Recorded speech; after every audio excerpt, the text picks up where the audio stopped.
Okay, let's get started with the prenatal techniques. First are the nerve strokes, then we'll have the passive pelvic tilt. So, doing a pelvic tilt is sometimes hard to explain to somebody. Sometimes I'll use my pelvis here to give an illustration that a anterior tilt is when we're going forward or anterior, or we can think of the bowl as we're spilling a little bit of water out of the bowl forward, and posterior tilt would be coming back and dumping a little bit of water to the back side.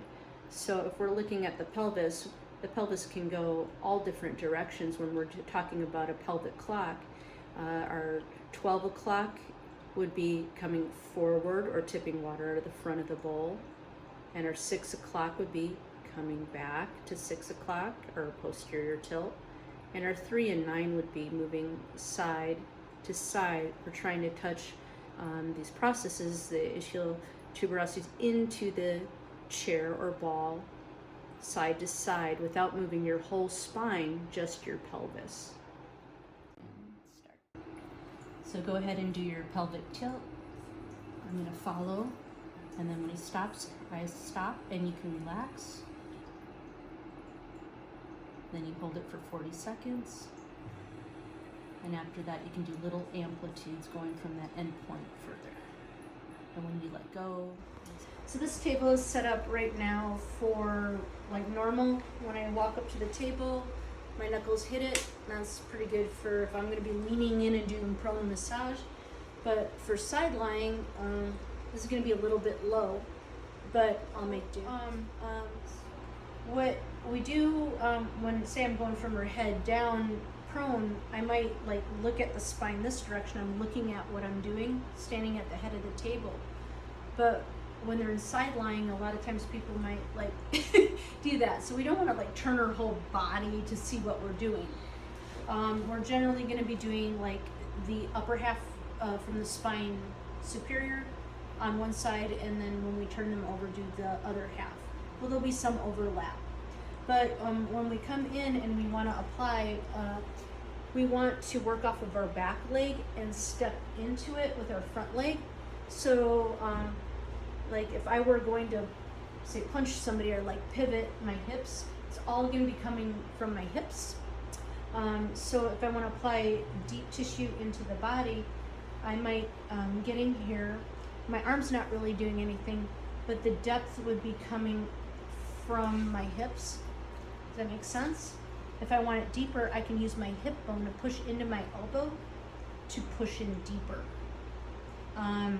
So we want to start working sideways and moving our hips to apply pressure. So that's kind of, come on baby, do the twist in the thing.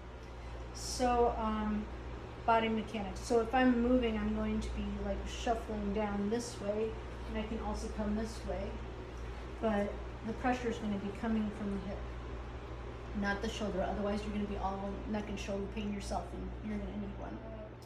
If they haven't been there before, we're going to do some nerve strokes just to kind of get them on the table. A lot of times when somebody's first there, just go right into doing body work. Like you're palpating around, seeing how things feel, and then you start working where the tight areas are. So sideline, kind of the same thing. You might feel around a little bit and assess the situation. You could just do some basic things like skin on skin, some nerve strokes, working down like the bladder meridian, working from the head all the way down. Just to kind of like, as you're talking to them, it's more of a, like, not that you're petting them, but it's a nurturing thing, just touching them and getting them out of their head, into their body, onto the table, and mindful and ready for body work, right? That's all that's for. It's not really, working on their muscles, but like more of a nerve stroke thing. We can also assess the spine by doing a gentle rocking, these compressive, just to test how the spine is springing back. And what we should feel is it just retracting back. It should be springing, springing, springing. What you might feel though is you get to a certain area and there's nothing springing back. and we can feel the tissues in that area, then we can stop. And usually it'll come like right at the 12th rib, right where the lumbar is starting right below that T12, L1. And sometimes it starts a little higher, kind of bra line-ish. And you'll feel all the tissues get really tight through here because it's stretching across the intercostals and supporting the baby. So it's like arching, or the back is pulling like that. So you want to try to bring the fascia back into here. And this is really tight, usually on pregnant women, the lordosis, just trying to overcompensate with this musculature. So we're really going to be working a lot in this lumbar area and all the gluteus, medius minimus, TFL in this area. And then tomorrow we're going to come in and work on all the shoulder and neck and all the upper body stuff. The later in pregnancy goes, the worse the low back gets, and more upper back in the early pregnancy, just because they're not used to the weight and their postures, and you have to work with their posture and making them realize what the weight of the baby is doing and how to compensate for that and not get into a bad habit. So later in pregnancy, it's not an issue. So I'm not sure if you know how to do a pelvic tilt, so I'm just going to show you with my pelvis here. And so we could kind of tuck our butt under, right? And the pelvis goes this way, and then the other way is going into an anterior tilt. So we're rocking our hips back and forth. So there's just going to be some techniques that we do that with. Right now, what I'm going to have you do when you're on your side, I'm going to have you go into that tilt, posterior tilt. And when you do it, I'm just going to follow along. And then you can stop, and I'll hold you there. And then what it's going to do is stretch all of that tissue into the fascia that is so tight right now. So I'll follow you along, and then I'll tell you to let go. And I'm just going to kind of keep it there and do some little pulses, just so you know what you're supposed to do on your end. So on our end, what we can do is, like if it's a big bulky blanket, I might move it so I can feel the ASIS, the bone there, and just assist with that. If you're not sure, where that's at, the easiest way is to just kind of like feel over the blanket and be like, oh, there's the greater trochanter. I feel that bone there. And then I'm going to slide down from that and you'll find the iliac crest. And then you find the iliac crest right here. Like the ASIS will be right here then. Because now that I know where it's at, then I can make my space here again. You can go right over the blanket actually. But if, you want to see, we would know that the SI joints would be right here, the sacrum's here. And I don't want any pokey area of my knuckles to go in there because there's actually some induction points there. So we don't want to sit there. One little poke wouldn't do it anyway. But what I usually do is a soft fist. So there's no knuckles. I'm holding it there. You could use the heel of your hand, but then your fingers are in an area you don't want them to be. So it's easy to make a fist. Lock your elbow into your hip for support, because when they let go, it actually is a lot of pressure coming back. And when you first learn how to do this, you probably won't feel like you're doing anything, but it usually gives a lot of relief to the pregnant woman. So what you have to do though is I'm not going to stay here. I'm going to have to quick follow as she moves to stay in position. If the table is at the correct height, I would just move my body, but since it's down here, I have to kind of, hey, this is a real situation. Not every table is hydraulic, so you got to figure out how to do it. So I'm going to have one hand here and one hand here. And what I'm going to do is kind of this hand's going to be really pushing. This hand's just going to be assisting a little bit. This hand's going, go that way. And this hand's going, come here. Right? So get into position, and that feels all okay to you. So you're going to go ahead and do your tilt. Good. And then I'm going to really hold it there, and you can let go. So I'm just continuing to hold it there, and you want to hold it for about 40 seconds to get a full myofascial release in the lumbar spine. And then after 40 seconds, instead of letting go, what we can do is take it from that end point and just do a little pelvic thrust basically into my elbow to take it from that point And just rock it little amplitudes further. And then slowly come out of it and return it back to normal. So this actually takes a lot more strength than it looks like because those muscles are so tight. So you'll go this way really easy. And once you're in position, when she lets go, see how strong you are. So you'll have to hold it there for 40 seconds. Some books say 20, some say 30, some say 40. So, you know, use your intuition. But you just want to give them a little bit of a stretch there. And then you're going to come back out of it. And that's just to give a little release here. Let go, ease out of it slowly. Then we'll do mobilization. Mobilize with the whole hand or soft fist pressure directly on the spine, creating waves. Use your body, don't push. With an inchworm approach, make a rocking motion of 3 to 8 in a row in each spot before going on smoothly. Then we'll do the live long and prosper or unilateral compression strokes. Okay. Then there's the live long and prosper unilateral compression strokes where we're going to overlap our hands for deeper pressure and not stroke directly over the spinous processes. And be careful not to increase lordosis.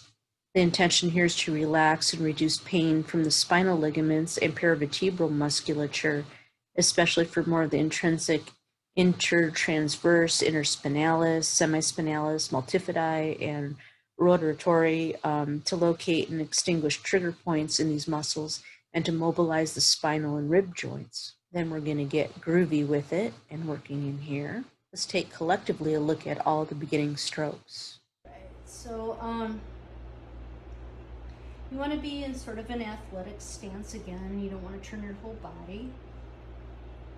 So you're shifting from your back foot to your forward foot, back and forth. Just to start, and we're just applying some lotion. And even though I'm going to be spending the most amount of time on the top half, I'm putting it all over because there are some techniques. Like, for example, I might want to work on each side of the spine on the paravertebrals, work in that lamina groove. So I could do like live long and prosper and overlap, but I think it's a little easier for my dominant finger to be on the bottom. I'll have that index finger on top and 3 fingers on the bottom on the other side of the spine, and then I overlap. So I have equal pressure on both sides, but my dominant hand is touching the skin first, so I can feel better with my dominant hand. And usually you're going to start like as far up as you can. We'll come back and work up here later, but usually you can apply deeper pressure starting around C7, and then you can work your way down. And you're going to have to shuffle halfway down until you get all the way down to the sacrum. And yeah, you might want to look over my shoulder so you can see.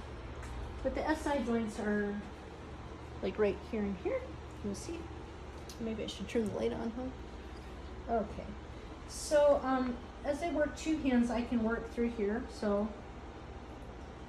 we'll just start with some general warm-up on both sides of the spine, and then we're going to get a little bit more detailed in here. So working here and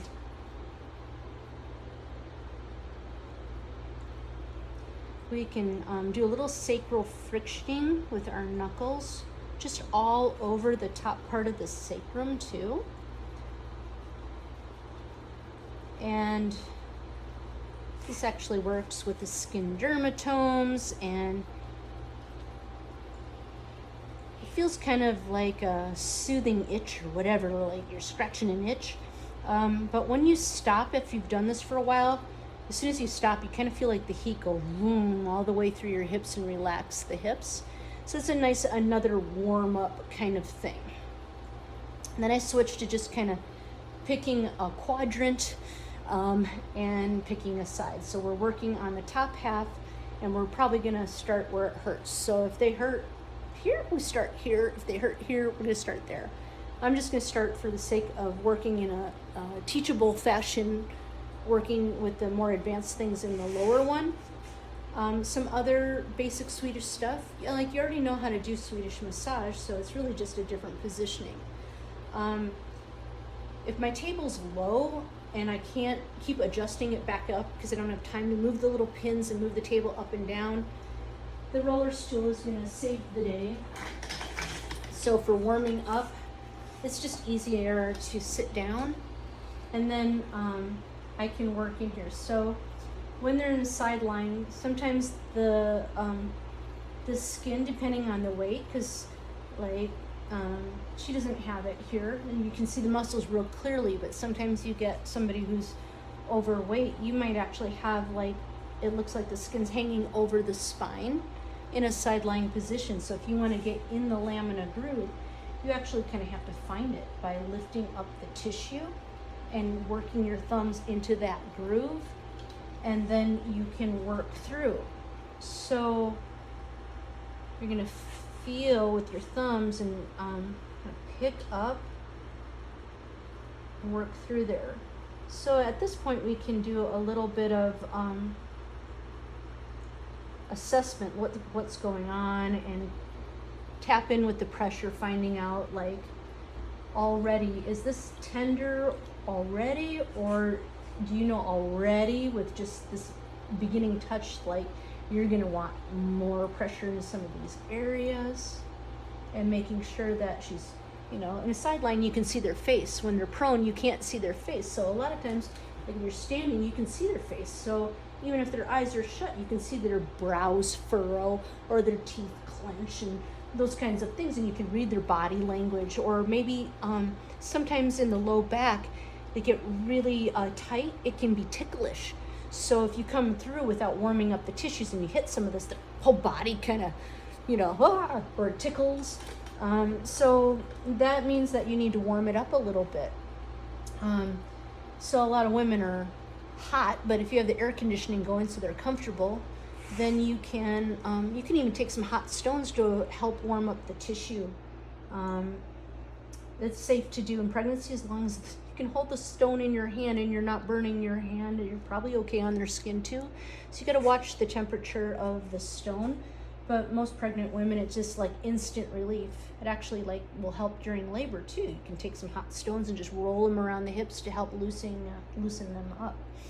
I'm going to do like a hand over hand is another way to work on it in a seated position to apply pressure. And then you want to just do some little petrissage and then get into that groove. I can do like a shoe shine kind of thing, like I'm going back and forth, and I can spread them apart. And I want to look at the spine and what it's doing. If it feels like it's really pulling here, like it usually is with pregnant women, I can work a little time on the intercostals while I'm here and just kind of pull the tissue back down and take some time to work in between here. You could even do some cupping along some of the tight things. And if there's contraindications to cupping, but if they don't have any health concerns, there's not really any contraindication to doing it on a pregnant woman, except for like deep tissue. Does it hurt when you do that? Like you have to work within their pain zone. And sometimes it's really great to loosen them up. But the other thing is to consider is you don't really want to fix anything, because this body is a perfect baby making machine, and it's tight in here for a reason. And if I loosen up this low back musculature too much, she's not going to have the support for the baby, and she might feel like a lot of pain in the low back from being too loose. So we want a nice balance between being too tight and too loose. All right, so I'm just going to feel here.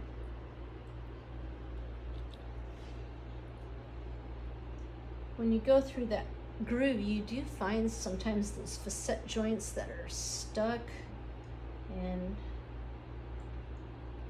they're in that groove and shouldn't be. We can turn around and kind of work in there too. So, you know, normal massage things, we're just adapting them to a pregnant woman. So all of those things are pretty much safe. You could even do some instrument-assisted soft tissue mobilization. What about going on the side? On the side?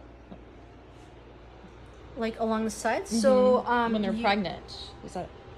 What you want to do is like, so she's kind of collapsed forward a little bit, but if she's like directly on her side, you find like the little crease of the armpit and you come straight down their side, then like this line here, I don't want to go anterior of that.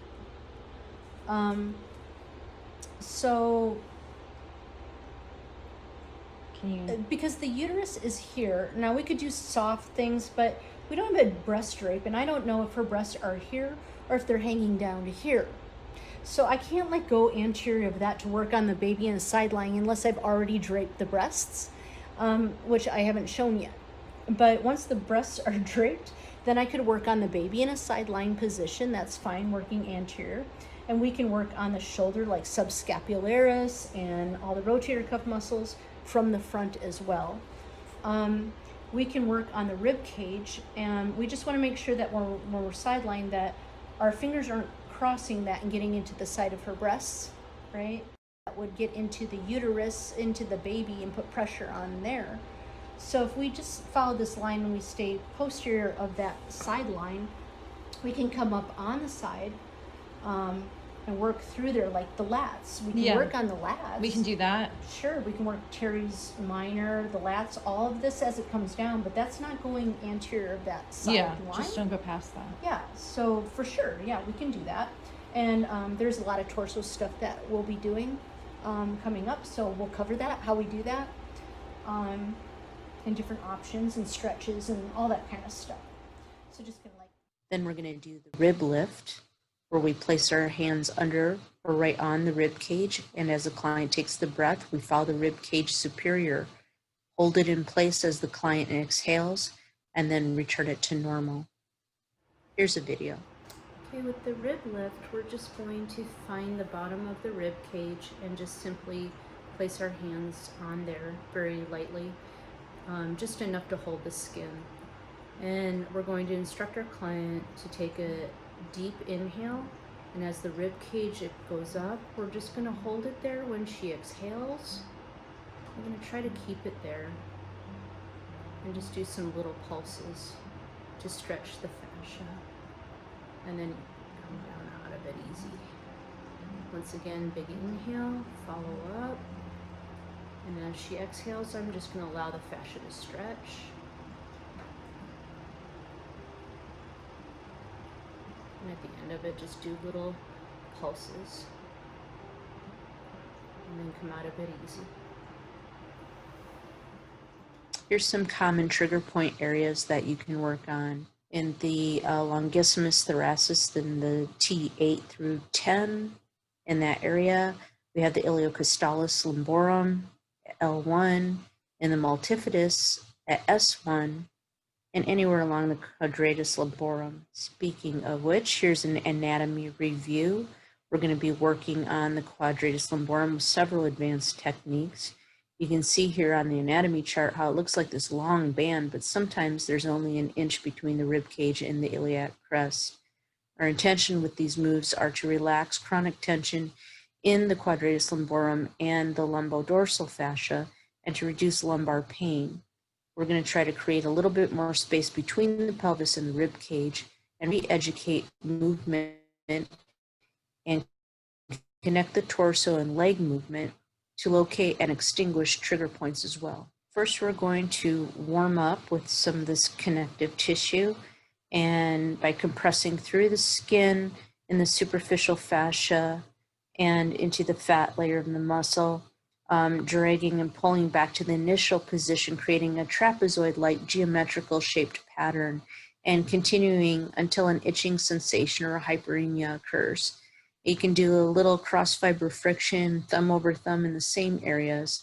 And the intention with this is just to relax that superficial lumbar musculature by increasing circulation, to relax deeper muscle layers, especially in the quadratus lumborum, multifidi, and the psoas muscles through reflex stimulation of the lumbar fascia. I'll warm it up. Okay.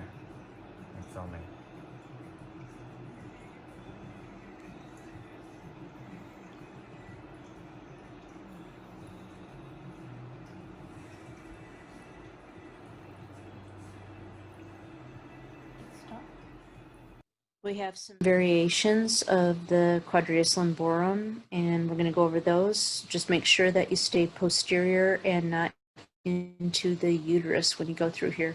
I'll usually be using my fingers, not my thumbs, as in the photo here, but just pointing out the area that our first palpation point to try to find in there. So you'll see in the video, the client is going to start off with their legs bent, both of their legs bent in a fetal-like position. So you're going to have to remove the pillow to do this technique.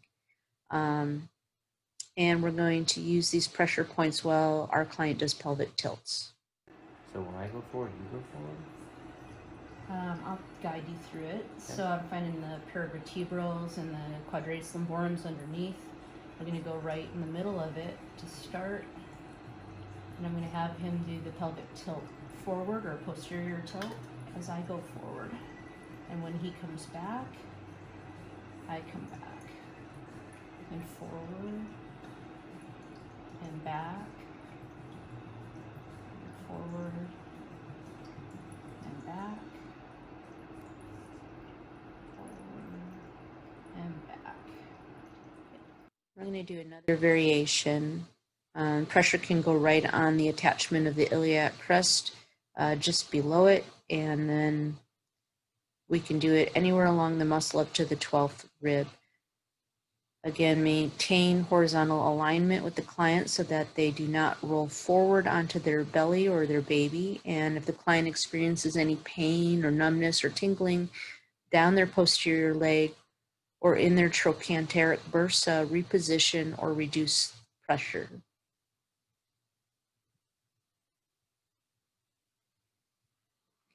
We're going to start off with the client with their both legs straight in this position, and they're going to stretch into their heel, not their toe, so they don't get a Charlie horse.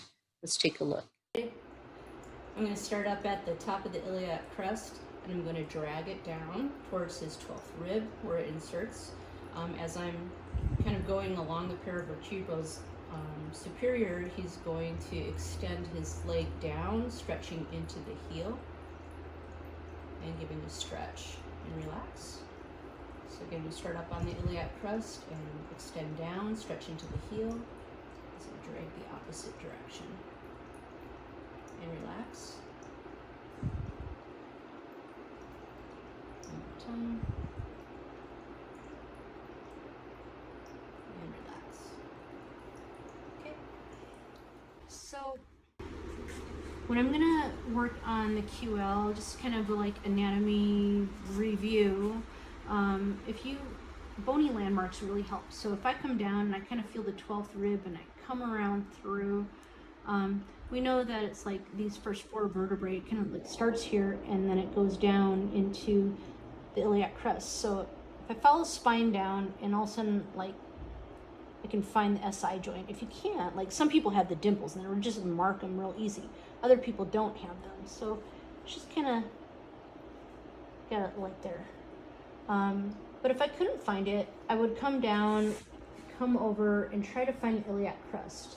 Once I find the iliac crest, I can come down and then also it like disappears. So I know I'm like kind of right near there.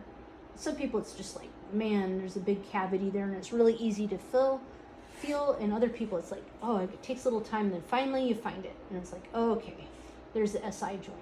So before I even find the QL, I'll find my landmarks. I'll like, okay, here's the ribs, I'm coming down, find the SI joint, give that a little love, like usually feels good to dig in there a little bit, and come up, work on the gluteus medius minimus.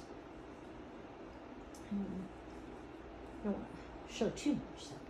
All right, so that's probably a good drain. So I'm gonna give that a little bit of attention. See how tight it is and what's going on in there.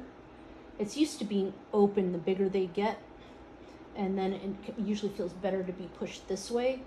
But other times it just feels good to give it what it wants. Like it's fighting it so bad, so I'm gonna let them help the muscles do what they want to do, and that actually helps them relax. And then I can come back in and work in there. So we're multi-directional in here, and then we actually have some advanced techniques that we're going to be doing for the glutes later.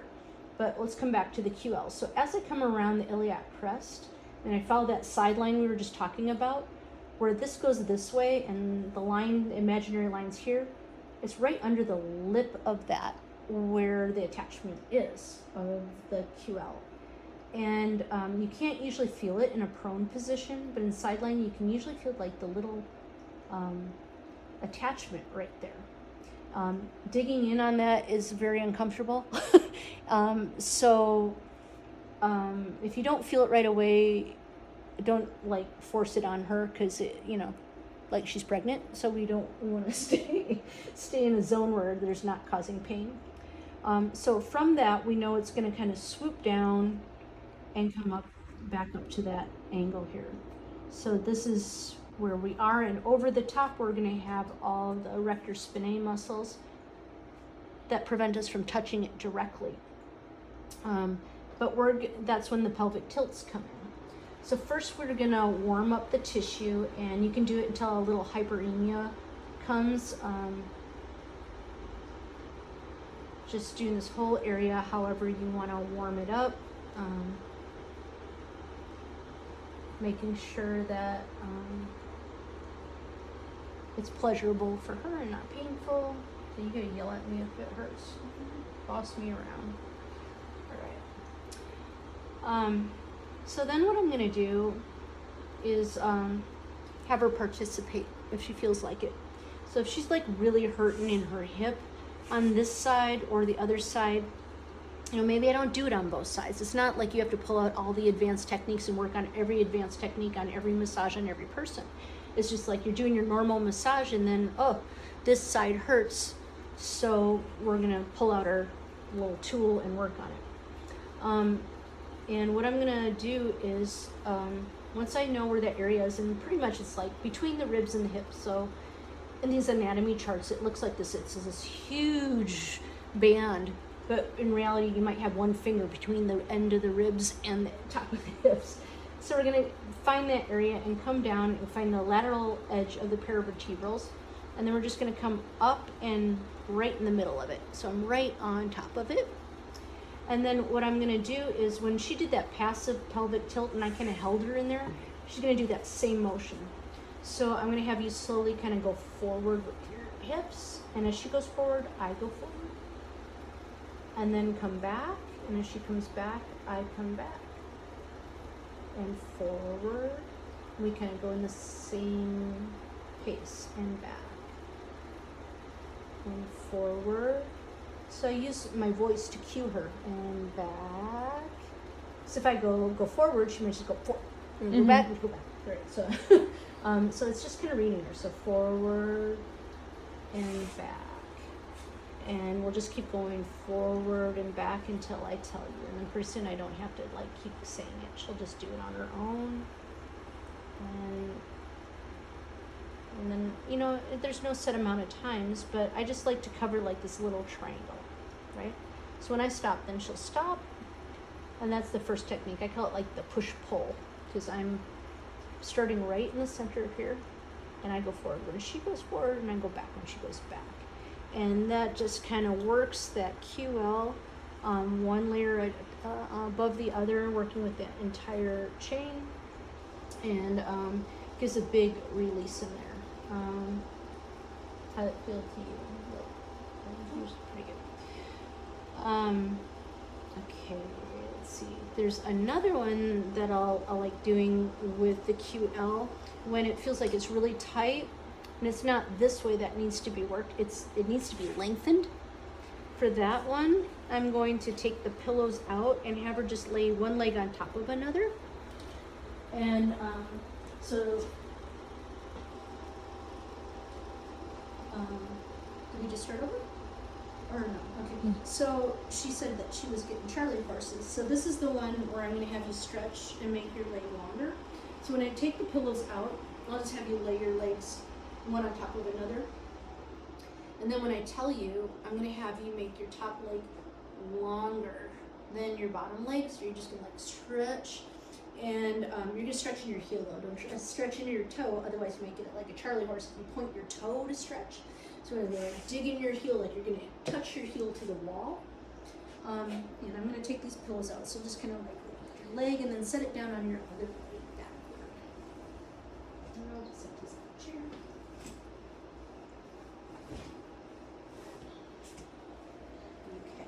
I'm just going to uncover the feet so you can see what's happening. So we might even do a trial run, right? I might touch her heel and say, make this leg longer than the other one. Good, and relax. So now we know she knows how to do it, right? And that's good. Sometimes people lift their leg and then move it down, but they just need to slide their leg. And they don't have to lift it and then make it longer. So I'm gonna go to that attachment that's up near the iliac crest is where I'm gonna start. And so I'll have to find that point again. And so you don't want too much lotion. You want to be able to drag it in the opposite direction. So, but I'll get it, and I'm just gonna like hook my fingers on there a little bit. And so then as she stretches that way, I'm gonna stretch this way. And relax. And I just maintain that as she relaxes, and then make it nice. Right, and we're gonna try to stay on your side and not move your whole body forward as we do it too. So I'm gonna attach in the stretch and release.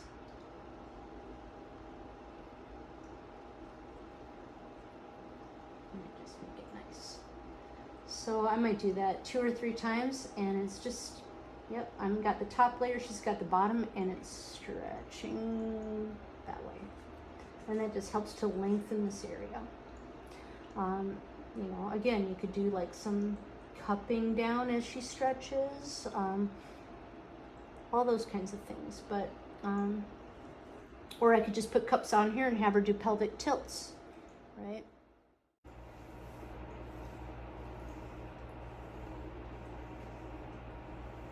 It's kind of the same thing, that angle, and I'm using the stone. The geometric with Mhm. your fingertips. Yeah, Yeah. I feel that. It's like just outlining it. I can just get up on the attachment of the QL and drag it down. I'm doing the same thing, except I just have the stone in the palm of my hand, and but I can, you know, just kind of cover all of the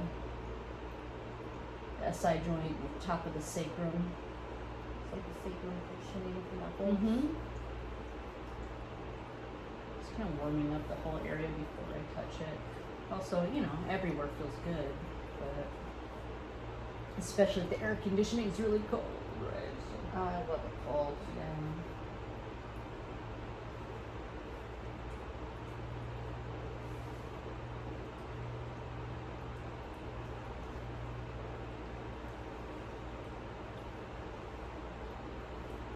It's like you get a little bit of the fingers and the stone.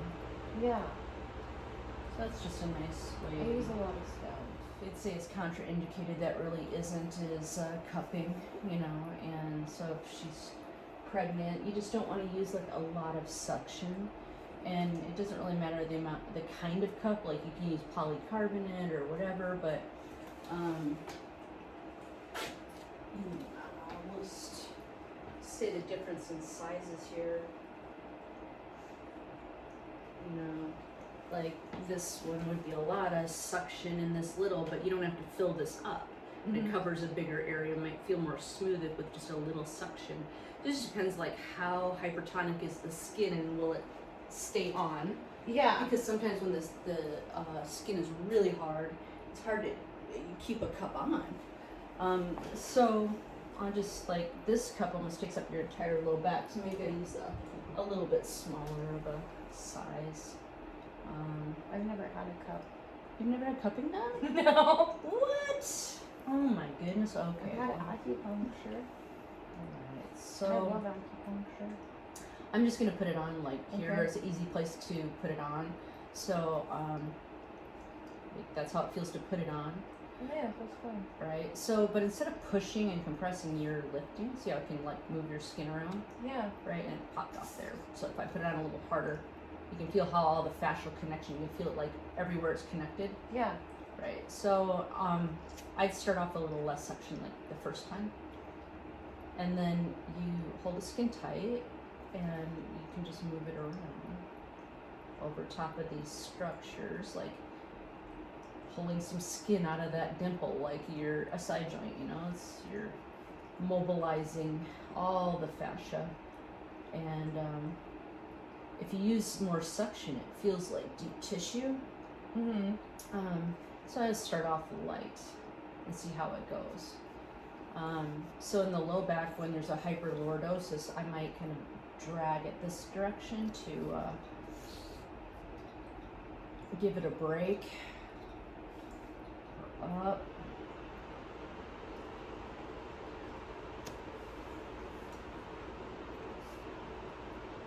Sometimes it feels good just to keep bringing it down.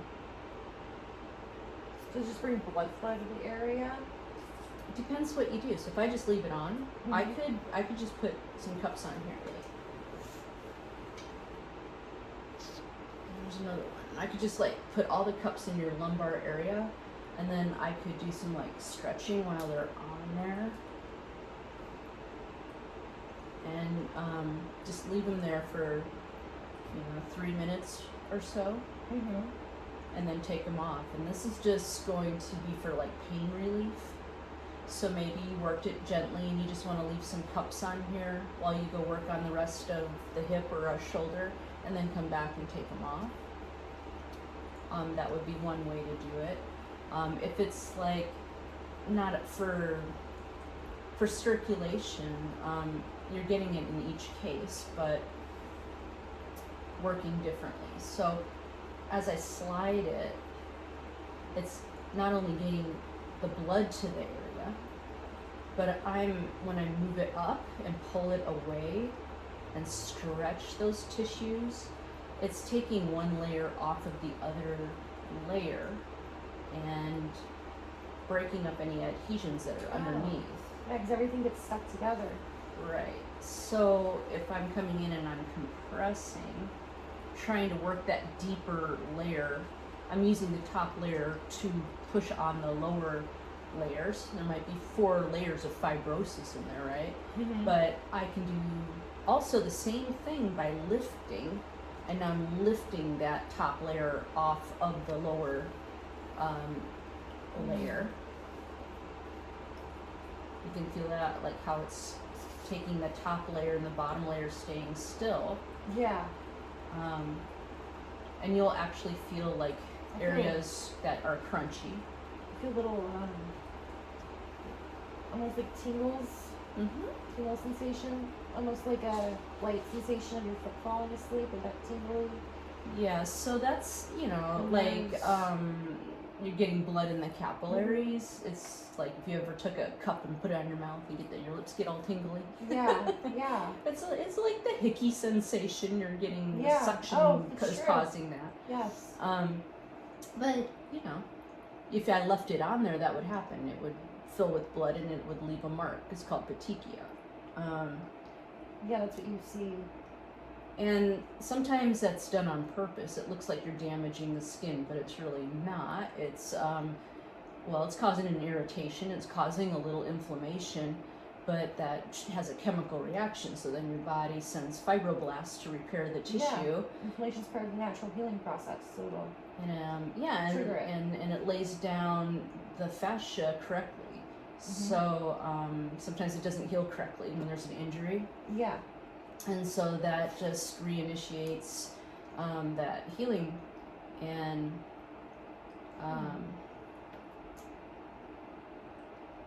lays down new collagen and then it's so it's like within 24 hours you're feeling better. But you can see how like the rib cage, it gets so pulled and distended from the weight of the baby that direction. Yeah. So I could like come with nothing there and then pull and bring it back. When the skin's tight, it might pop off like that. But so I'll just with no pull go that direction, but then add some pull as I come back. And it's like you hear vacuum cupping. That's kind of what it's like you're mowing the lawn kind of thing. You're going one direction and then pulling it back. One direction, pulling it back. But I'm doing that to bring these tissues back. It feels good when your skin's constantly like that to bring everything back this direction. Yeah. Right, so I could do that. You can add in the sideline position when they're in postpartum, not pregnancy. We can use some of these techniques in the sideline positions. So all of the things that we were doing up to this point, we can also do postpartum, but then in postpartum, we can also add the forearm pry bar, the forward leg drop, and the backward leg drop.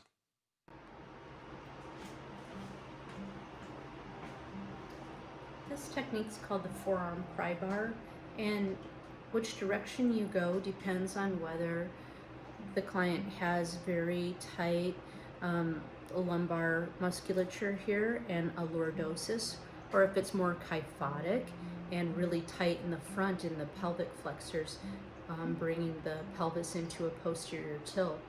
So if there was a lordosis and it was really tight and her tailbone was more sticking out, then I would come into this crease here with my forearm, and I would try to encourage the pelvis to come into a posterior tilt, straightening out that curve, while at the same time following her breath and her rib cage the opposite direction. So we're doing two things. The hips are coming this way and the rib cage is opening up the other way. And I'm just sliding in here, and I can use my other hand to just assist. And I have to watch that I'm not putting too much pressure down into the obliques. We're just resting there. And the real work comes as we follow the breath. So go ahead and take a deep breath in, and I'm going to follow the breath. And as she exhales, I'm just going to hold that and come back out of it. So again, I'm going to take a deep breath in, and I'm just assisting, making it a little bit easier and stretching that fascia.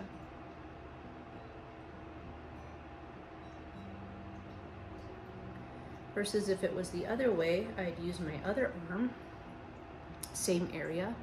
And now this time I'm trying to stretch out the pelvic area and bring the hips back into an anterior tilt. So I'm gonna just cup the back of the rib cage and use the back of my forearm. And as she takes a deep breath in, I can do a little stretch the opposite way.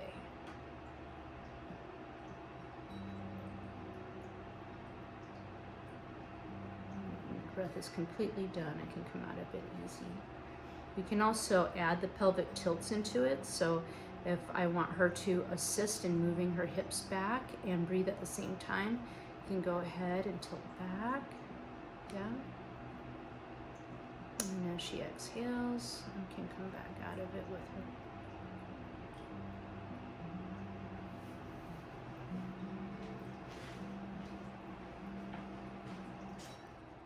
Now we'll do the sacroiliac joint techniques to help open the joint. We're going to stand diagonally facing the foot of the table, placing the heel of the proximal hand on the iliac crest and the distal fingers to the sacroiliac joint, and rock the proximal hand towards the foot of the table gently and rhythmically, with the intention to create a myofascial relaxation in the sacroiliac joint to reduce compression and rotation of the sacroiliac joint, to assist in pelvic and lumbar repositioning that reduces strain and pain in the lower back. The second technique for the sacroiliac joint to create space, we're going to face the client's back and use our proximal thumb to press into the dimple, while the other distal hand rocks the ilium away from the sacrum, allowing the thumb to go in deeper into the tissues of the SI joint. So we're going to work on the SI joint. If you can't find it, some people have nice little dimples and you can find them, yeah, but not everybody does. If you can't, you can follow the ilium down and you'll sink right into the dimple there, and you'll find the PSIS. We're going to do two different moves to create space in here for people who have tight posterior musculature that's really tight, pulling this ilium over closer to the sacrum, and you're getting pinching all through here. So we're going to try to move it this way and that way, breaking up any adhesions in here and stretching the fascia. So the first one we're going to do, so I pull this down.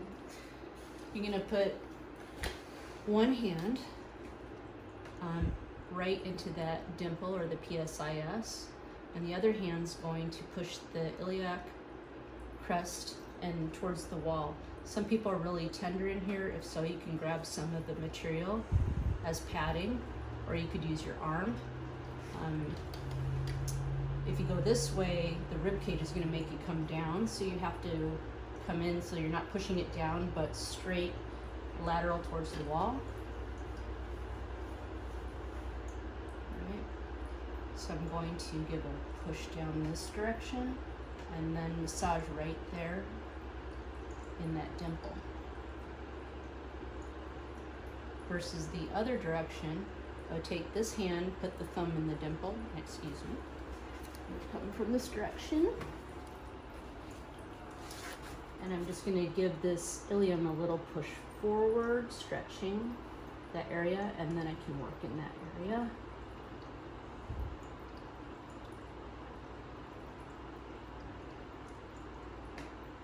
And ease it back. So sometimes the space can be a little bit too great, and we need to return and alleviate compression and lateral rotation of the femur. So to reduce pain from the hip joint and surrounding myofascial tissues with gentle rotation, stretching, and positional releases, to relieve sacroiliac joint pain with either traction, or we can do a leg press to close that area, pushing one hand on the patella and the other hand over the SI joint, supporting, feeling the ilium, pushing. So if it gets worse, then we can traction again or do some figure 8 mobilization of the joint. Decompressing the hip joint. The intention with this move is to alleviate compression and external rotation of the femur and to reduce pain from the hip joint and surrounding myofascial tissues. Let's take a look at a couple videos. This move is decompressing the hip joint, and what we're attempting to do is get the head of the femur, the acetabulum, out of the acetabulum, create some function and a little traction. And this is for people who are just bone on bone crammed in that joint. So we're going to feel around, find the highest point of the hip, and find the ball there, the greater trochanter. And the other hand can give a little pull on the ASIS while the heel of your hand hooks in behind the greater trochanter. You want to get your forearm in line at the same height as the femur and in the same direction of the femur. So we can just lift it up and out and away. So I get down into an athletic stance, get the heel of my hand behind the greater trochanter, and we're going to extend and stretch it. This is a myofascial stretch, so it's going to be again 30 to 40 seconds of just holding it. And then you can do little amplitudes going from the end point further to stretch it even more.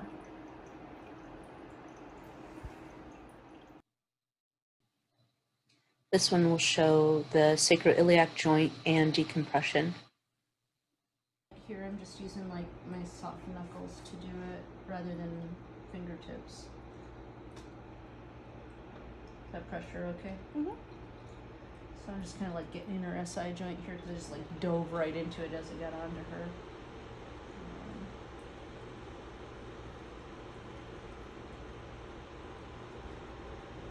That's with the fingertips.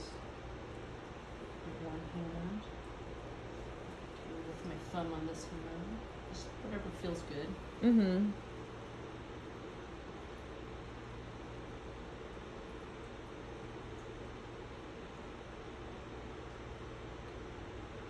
So, you get pain in your SI joint here. Yeah. So if I want to make some room in there, the SI joint move, like I can switch and put my thumb in there. You can see that. I'm kind of rolling around. But if I can't get in there, what I can do is just get my hand right in the center of the glutes and push that ilium away a little bit. And that opens it up, and then I can reach in there. I don't know if you can see my thumb because I'm a little bit under there because it moves, but Mm-hmm. I'm making those circular motions, so it's a little lift this direction and then in here. So it'll be the first thing I do. I want to warm her up a little bit and then get in there. And if I want to work that area, I can also switch and I can push this direction So I can kind of gather up a little bit of that rather than just do the heel of my hand on the bone. If I put a little bit of a sheet there as a cushion, it'll feel a little better. And then you want to make sure you're not pushing into the table, but more laterally towards the wall. Mm-hmm. And then you can make space that direction too. And so some people, it feels better going this direction, and it's the same motion. This way I'm using my fingertips, and the other way I'm using my thumb, but it's the same thing.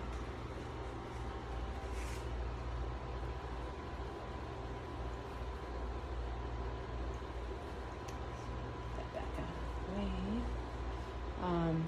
The other stretching things you can do, like if I find the ASIS here and I find the greater trochanter and I want to make some space, I can just lift that up and off so I get behind it, kind of get down and level with it, and then I'm not really shoving with my arm. I have my legs bent and I'm in place, and all I'm going to do, just like that belly lift, is I'm just straightening my knee. And so this hand isn't really pulling, and this hand isn't really pushing. You start kind of that way, but it's more like you're starting with a bent knee, you're in line, and then you just like you're stomping on a bug with your heel. Mm-hmm. And then you can leave it there for about 40 seconds or so to leave it stretch. Then you can do like little pulses and then come out of it.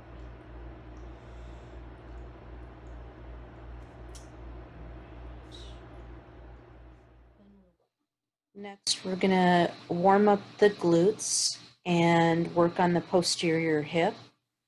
With our warm up, we can just do some like crescent, half moon type strokes.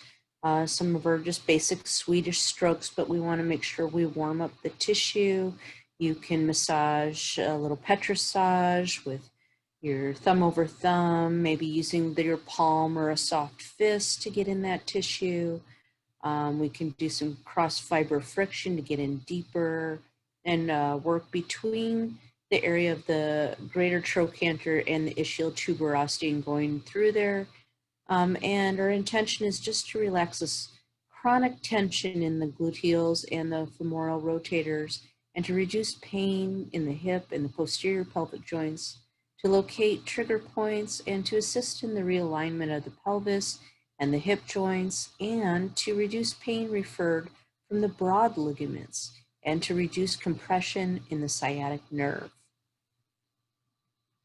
We're also going to do the piriformis sacrotuberal ligament, which relates to sciatica, and to relax the chronic tension and increase circulation in the glutes and in the femur rotators, and to reduce pain in the hips and the pelvis. So we're going to need to remove the pillows and start in the fetal position with this, and that'll be coming up.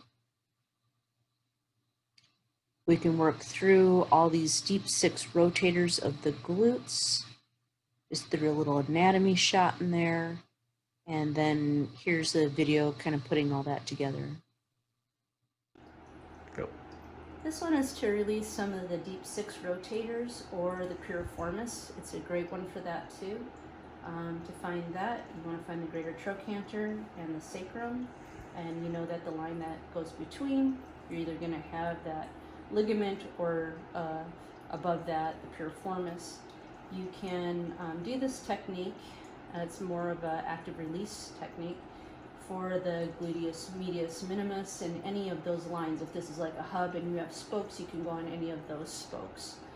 So what I'm going to do is support, especially if it's a pregnant woman and they have a lot of relaxin and they're all loosey-goosey.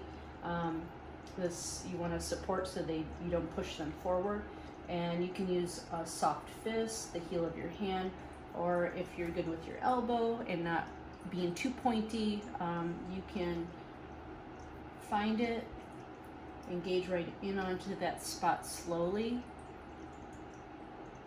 and tune in with your client to make sure that it's tolerable pressure. And then they're going to extend their leg down.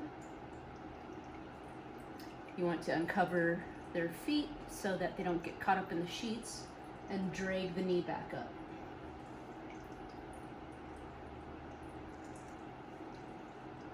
And you can do that a couple times until you feel a release.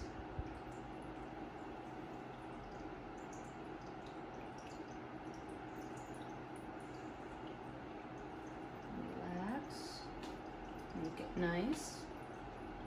I could do the same thing up a little higher. There. A little harder on that one.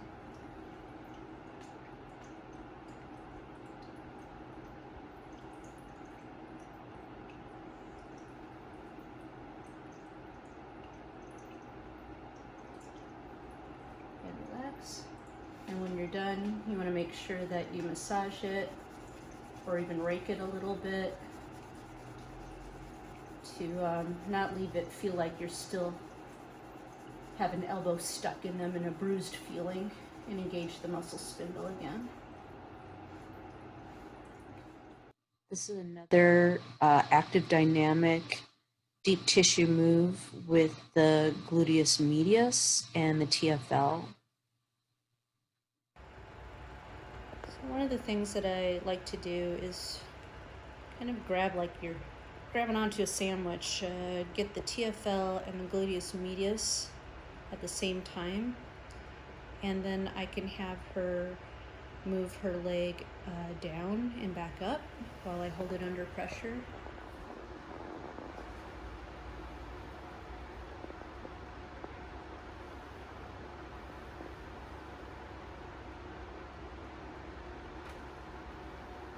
Or as she goes down, I can add a little bit of stretch in the TFL and just bring it down. Bring it up. And hold, and as she extends down, I drag it down too.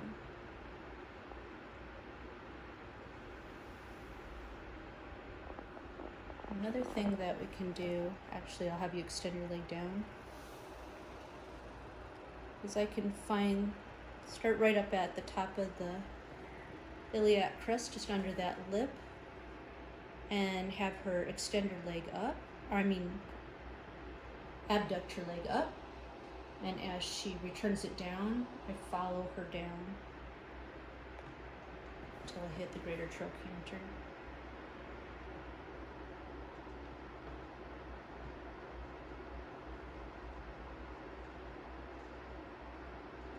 Okay. And here's another one called the clamshell. I want to warm this tissue up.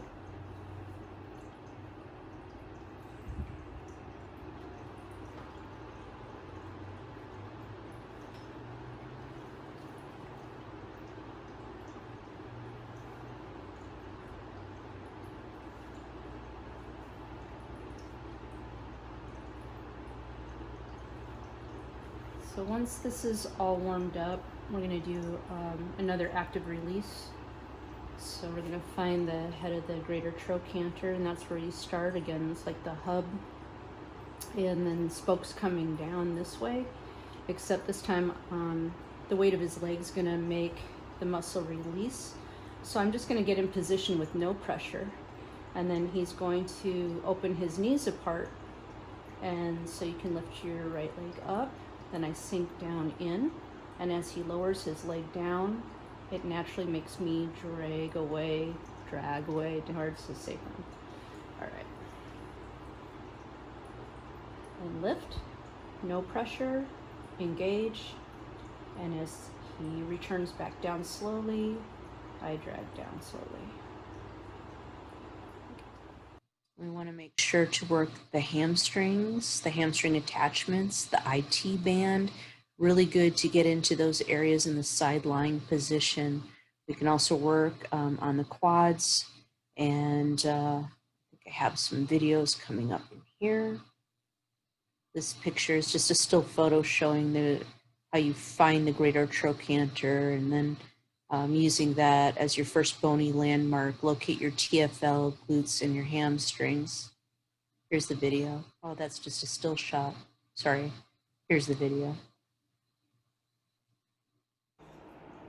So I'm like your ilium here. I have my heel of my hand just kind of like across all the glutes, and my other hand's on the ASIS, and I can just kind of do like a push pull here, Yeah, I feel that. right? But I can also get behind this greater trochanter, put the heel of my hand here, and this way you're going in line with the leg, Mm-hmm. and I'm just lifting that up and out.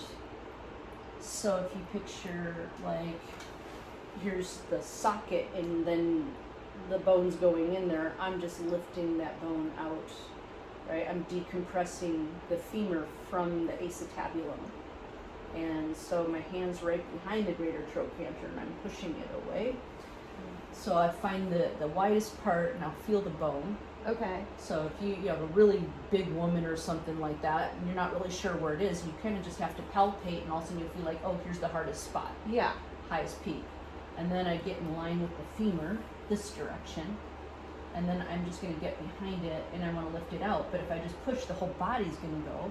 So I have to gently hold here Mm-hmm. to support that. And then like the tighter they are, the more you're gonna have to like stand up and push off your back leg and just, you know, so you're not shoving, you're more like lifting it up and out Yeah. this direction. And so this feels really good for people who are pregnant, who are standing all day long, because the femur's up in that joint and compressing with the added weight, relaxation, and all that. So you can do those little pulses here too to like make it go a little bit further.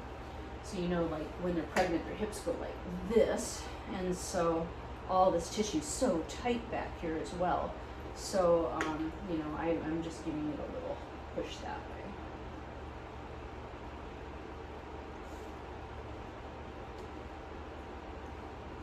I feel that. And then with the SI joint, right, so you usually can, you know, the dimple marks the spot. But if they don't have them, then you gotta find that. But a lot of times that gets compressed too because the hips are going back and now that's getting shut. So it used to be open and there's little ligaments in there and there's space, but now it's like compressed. And so it feels like arthritis in there, right? Yeah. So it feels good to, you can't get your thumb in there because it's like bone on bone, so you have to move it. So instead of going with the femur like I did to get the hip, now I'm just like with the SI joint, I just want to kind of lift that ilium away. Mm-hmm. I'm just creating a little space. I'll get behind it and push there, and that allows a little space for my finger to get in the joint, and then I can rub Oh it yeah, around. I feel that. So if it was closed, then I can't like get in there. Like Yeah. I can on you because it's open. But if it wasn't, then I'd have to make some space and do it that way. Yeah, I feel that. Versus another way to do it is like sometimes it feels better, and you gotta be careful because it gets tender here. Yeah. You can kind of shove the hips this direction, and so I'm gonna sit down so it shows, but I can use my fingertips and get in there, and so I can scoot the ilium this direction and then get in there as well. So sometimes it feels better to do this, like if it's really high up here, it feels really good to push it down. There's that stretch. Yeah, and then also work in the SI joint at the same time. And other people, it feels better to just kind of like make a little space, move it away, and get in there like with your thumb and dig it out. Yeah. Yeah. And it can be a relief. And other people, like say they sit all day, it's the opposite. So like if they're sitting all day, a lot of times that's all spread out. And they feel like those ligaments are just pulling all day long, and it's like they want it to come this way. Yeah. So that's when you come on the other side and you want to come from this direction and kind of get like right behind the knee here And then push in. and then just push in and like bring it together. And so some women just feel like it feels good both ways.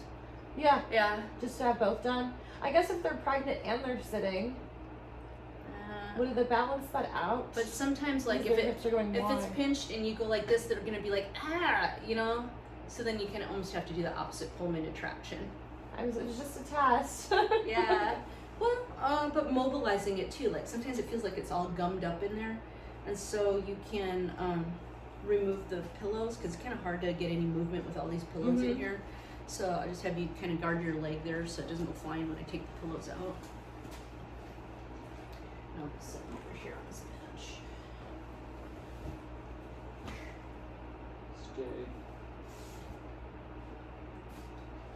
Sometimes it's easier to see like with the. So, well, if they're sitting, Pelvis. if they're pregnant and their hips are going out, but then they're sitting, Yeah. what wouldn't that Both ways cancel? it kind of gets pinched in here. Okay. I think you have more SI joint issues if you're sitting, because then like the weight of the baby's coming down, but you kind of get it this rotating forward. Well, you Mhm. want it rotating forward. I hope they're not sitting like this in their chair, like reclined. Oh yeah, you don't 'Cause want that to do gets that. the occiput posterior. Yeah. But yeah, it's just like sometimes they just need a little relief in here, whether it's a stretch this way or compression back there. It's just, or sometimes the baby's on one hip and one hip is compressed and the other one is stretched. So you might have to do one thing on one side and a different thing on the other side of the body. They're not the same. So, but just, yeah, you can push it down, like stretch it this way, or you can stretch it this way, or just mobilizing it. Mhm. And then this is like in the acetabulum too, where like we're bringing it out or pushing it back in if it feels like it's stretched. But just moving that around, you just kind of use the femur, and then that's Yeah. like stirring up the bowl. So that feels like this. So I'll just like leave the sheet on, Okay. and I just kind of hug the leg with the sheet there. Yeah. And then a lot of times pregnant women's legs are really heavy. So you gotta like make sure you're in an athletic stance, Yeah. and you have long arms, so that'll be great. But like if they're way over on that side and they have short legs, I have to be like really, I don't know if I want to hurt myself doing this move. Yeah. So I feel you holding your leg up. So if you let the weight of your leg just come into me, like let me have your leg. Yeah, that's different. So then what I can do is I just kind of like tip my hips back and forth. And I do it all in my hips.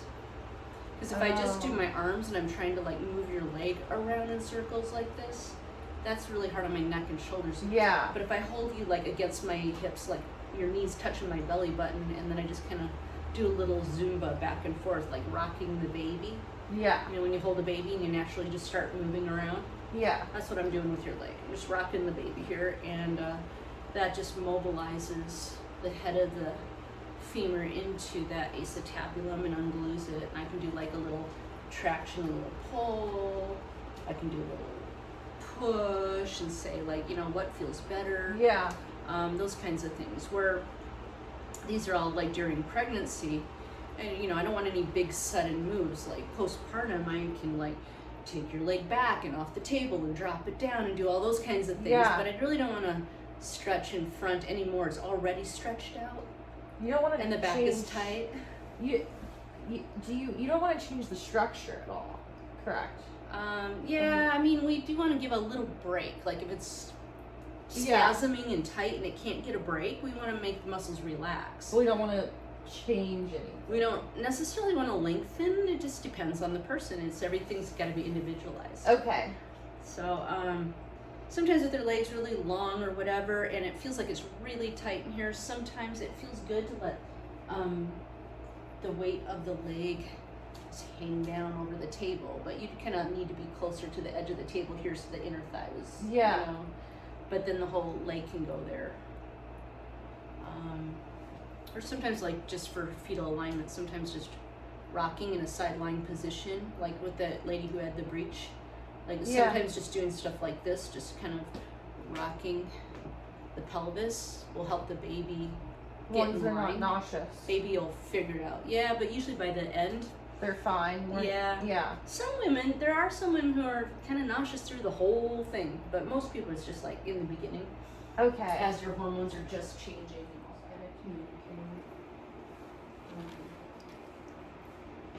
Like I could, in this position, I didn't do this on the other side, so I hope you don't feel too lopsided, I'll be fine. because your person's gonna be here pretty soon. I'll be fine.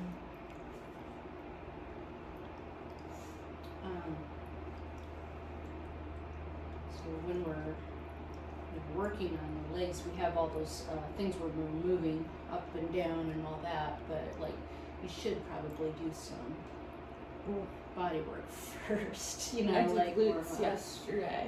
Oh, are you tender? No, it's fine. I just felt You're like, that's an awareness. Right? yeah, I did this like, cross Single leg, cross-legged glute bridge with dumbbells. Very small movement, but really effective. So like if I'm just doing a loose grip to get in here and then Yeah. I'm gonna come down, I'll just like move it down to here when I get down a little bit further. But so I mean you know how to do that. Like with the IT band here, a good thing to do is to try to get like on both sides, like where the quad, the vastus lateralis is Mhm. here. Like that tends to just kind of glue together. Yeah, everything gets stuck. So yeah, you just kind of bringing it in like a J stroke, trying to come up that groove and lifting it off. Oh, Are you using your thumb? I mean, you can see the hamstring better this way. So I would like follow the groove and then pull it away. So this would be my fingers. Like a cane. Yeah, Okay. So you're going up little the candy strings, canes, backwards and candy then canes. curve. Yeah, Okay. and I can follow that all the way up. And the same thing on this side.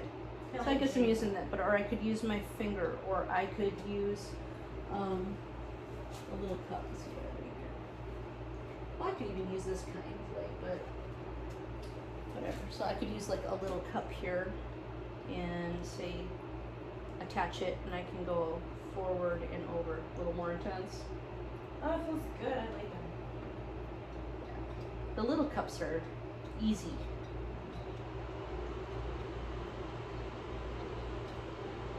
Generally just want to go slow when you use cups, because if I go like this, you know, Oh, a little more intense, right? So, but if I go it feels slow, like someone's scraping me. yeah. So it's the speed at which you go that makes all the difference in the world. And I'm pulling as I'm doing it. I'm not just pushing, I'm pulling as I do it. Or you could use like the vacuum one with the pump, or you could use even like one of these glass ones that are for the face, and use it like a pencil and just kind of Whoa.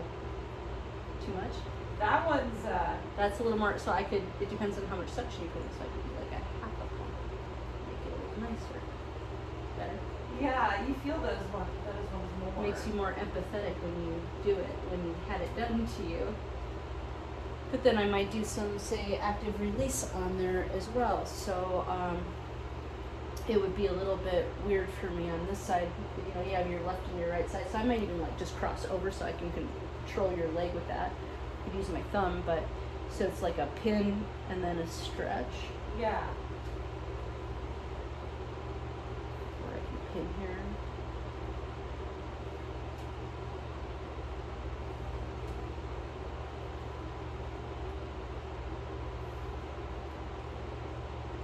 I guess I could go this way too, but it's kind of crossing over. Not that way. But yeah, you know, it just depends what kind of drape you have, so make sure, because the camera's there, but you can get right on the hamstring attachment in this position, and this way, like, it seems so less invasive than if you're prone and somebody comes up on your hamstring attachment, it almost feels like they're getting close. Yeah, I You remember know? the hamstring attachment. Yeah, but in the sideline position, you Feels know better. that the pillow's between your legs, and you know that they can't touch there. So it feels like you can just relax and let them Yeah. do it. Yeah, so I think it just, if anything. Also want to take some time to work around the calves, get up between the gastrocnemius, working in the peroneals and the tibialis anterior. So that will also be in the video. Here's showing a still photo of the gastrocnemius, the tibialis anterior. Here's the peroneals. All right, we just want to find that little groove in there and then glide our fingertips along that distal border and to release tension in there and preventing cramping. Sometimes when women stand on their toes a lot, leaning forward with the weight of the baby, it can affect our balance and get really tight in that area. And then we can do, we can flex the foot and work the gastrocnemius at the same time with a pin and stretch. And then take time to work the foot really well in a sideline position. You can see some still photos. So let's look at the video putting it all together. We have several different videos here, the glutes, piriformis, and the legs, the whole lower body in this video. So you can take some time just working through the sheet. Like, you can be nice with your elbow or you can be mean with your elbow. Obviously with a pregnant woman, I want to be nice and check in, make sure that, like, you know, it doesn't hurt. But it is a big thick muscle and hard to get through, so I'm just kind of assessing, or I could use the heel of my hand if that's too much. And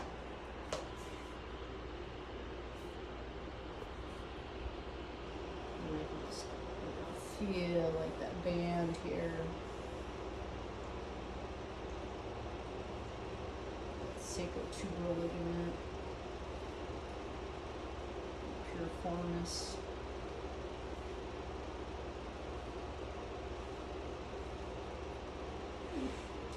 Feels tight. So I figured, yeah, I'm gonna drape here so that I can work on that. So I'll just do the easy drape. I'm gonna take the center of the bottom of the sheet and just kind of bring it up to where I want, making sure that this is still covered. And as it is, I'm just gonna tuck there. Make sure it's up high enough. Tuck there. Under if I'm going to take up the excess sheet. And then this is all open.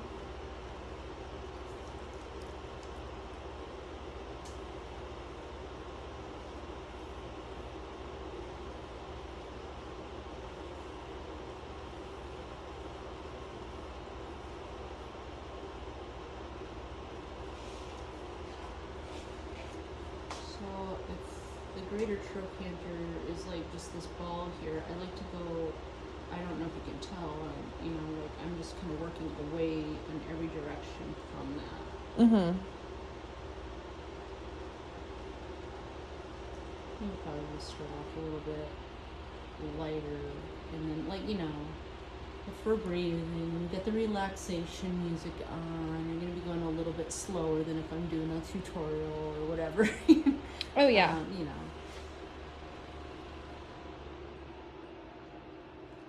So it just depends, like, how much time you want to spend on each area. I definitely want to spend a little time working on this TFL.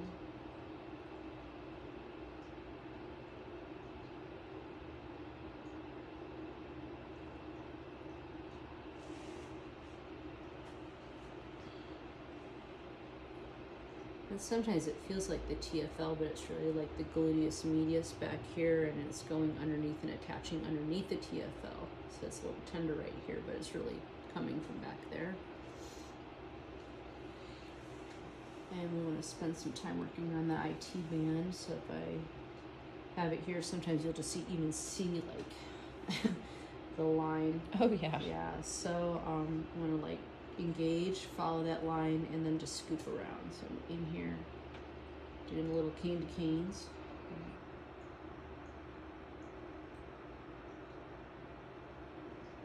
Each time just overlapping a little bit.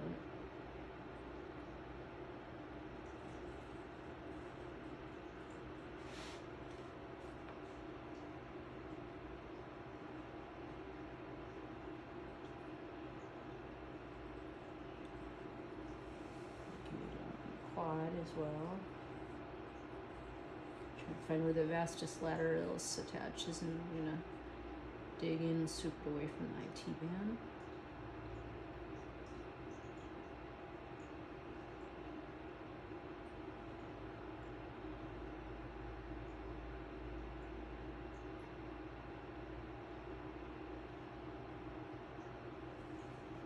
I can do both at the same time with my knuckles. It's really deep.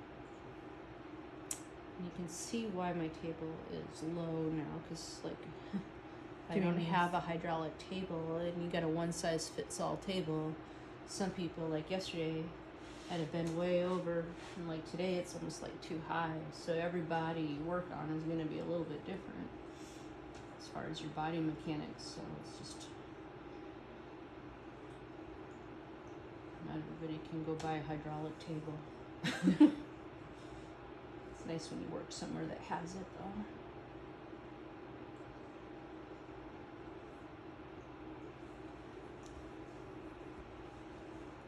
So, if I feel like, you know, the sheet's leaving little areas there, I gotta make sure like how long the sheet is for what I can do. So sometimes I might want to do the more secure drape, but I'm not really sure that with the amount of that a sheet that's left here that I'd be able to get it under and bring it up there. I can give it a try, but I also don't want to, like, if somebody's paying me for a massage, I don't waste a lot of their time fumbling with the sheet trying to do something, and like if it doesn't work or whatever. But so we can just see, like, so you can see what it would look like trying to do that with her. You can come up underneath here. But like if you're in your own and you have a choice of like what size sheets to get, so this isn't really gonna work. I can't do that one with her. So I really don't have a choice. So I'm either going to do the first one where I come up from the bottom, and if I feel like moving her around is gonna leave some holes, then I'll just do it through the sheet, some of those movements. Maybe and throw a stuff. towel or something. Like I would just do it through the sheet. Like I would do all the Swedish stuff on the skin, but I might come down and do the active release stuff over the sheet. So I would pin and then stretch if I want to do that, rather than do it right on the skin, and she still will get the benefit.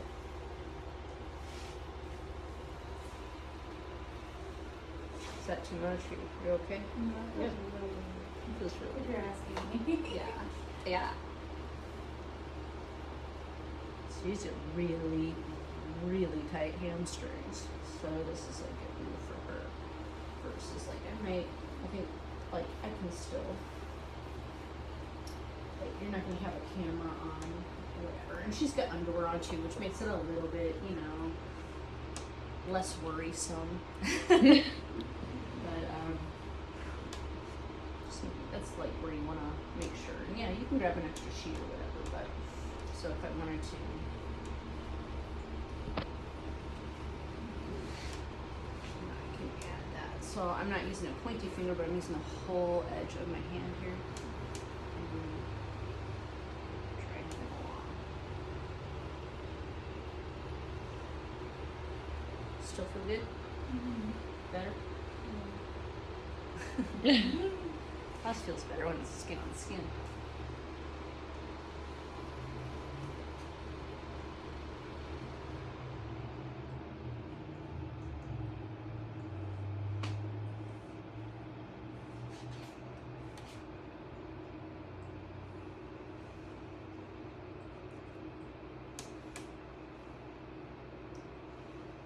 So a lot of times when pregnant women start first having a weight gain, and they're starting to really get a little bit forward heavy, the weight tends to bend at the ankles.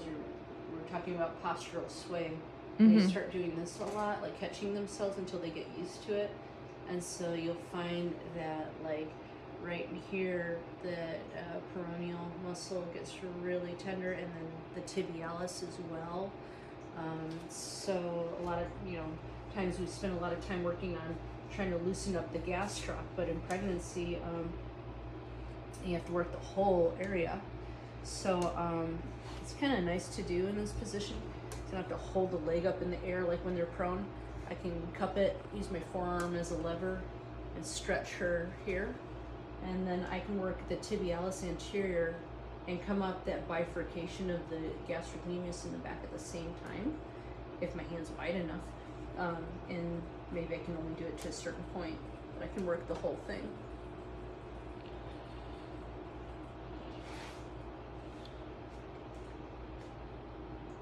I'm going to take some time to get in that groove, peroneals. and pulling the tibialis, kind of separating it from the tibia, lifting it up and away, almost like we're digging here, or when we're on the spine and we're in the lamina groove and pulling on the erectors. It's the same thing. You're coming up and doing that J stroke or spreading your thumbs apart to unglue that area. It's getting overused right now.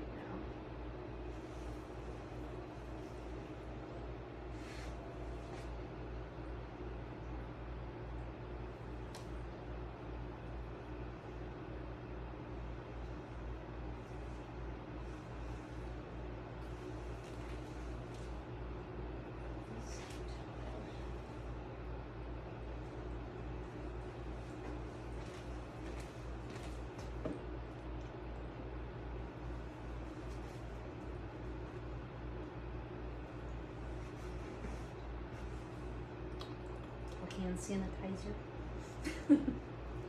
I usually have hot towels and stuff, and then I just kind of, well, you know, it's like washing their feet, being like pampering. You get between the toes. I'll usually do it before and after because I don't want a pregnant woman to slip on my floor after I massage her feet. Yeah.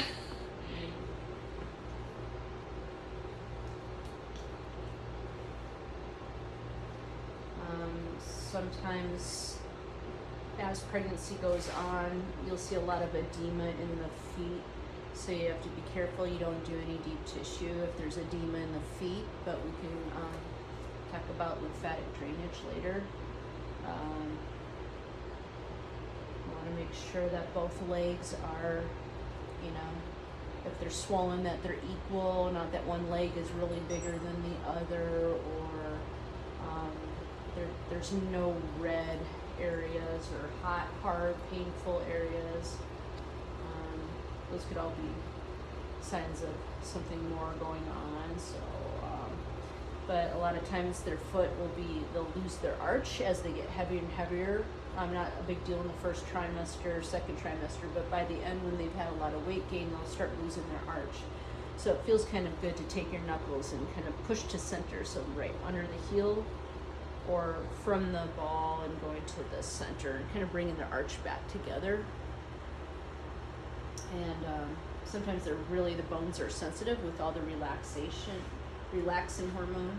So you just want to start off softer and then apply more pressure, because somebody who's usually used to having deep work done on their feet might be more sensitive, and it might feel like their bones are bruised, or might hurt to have their feet worked on. But most pregnant women, like, you could spend an hour just on their feet if they're standing all day, and they tend to be really hot. You have a lot of hot feet and hands in pregnancy. There are some induction spots around the ankles and things like that, but don't be afraid to like work over them, like with a Swedish massage or anything like that. It really is, it's like 5 seconds on, 5 seconds off, 5 seconds on, 5 seconds off for 2 to 3 hours if you really want to do somebody. So to think that you're just going to brush over it, you know, you're not going to put anybody into labor. And it's done with intention, and really it's like a deep bone-on-bone digital pressure when you're doing those induction points. And so we still want to be safe, and like if I know one's there, I'm not going to sit there and hold it, or if I'm moving her leg around, I want to be careful that I'm not like picking up her leg with my fingers right in on an induction point and I'm pushing right up on them.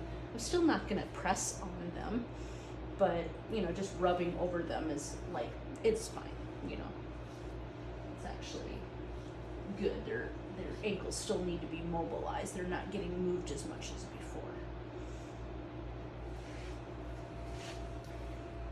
And then I usually save like the inner thigh and stuff for when they're reclining. You could work on it in this position. I just don't, because I don't like having it done in this position. I feel like it's invasive, but you can, and you could just bring this and slide it up and and tuck it and just work on the inner thigh in here.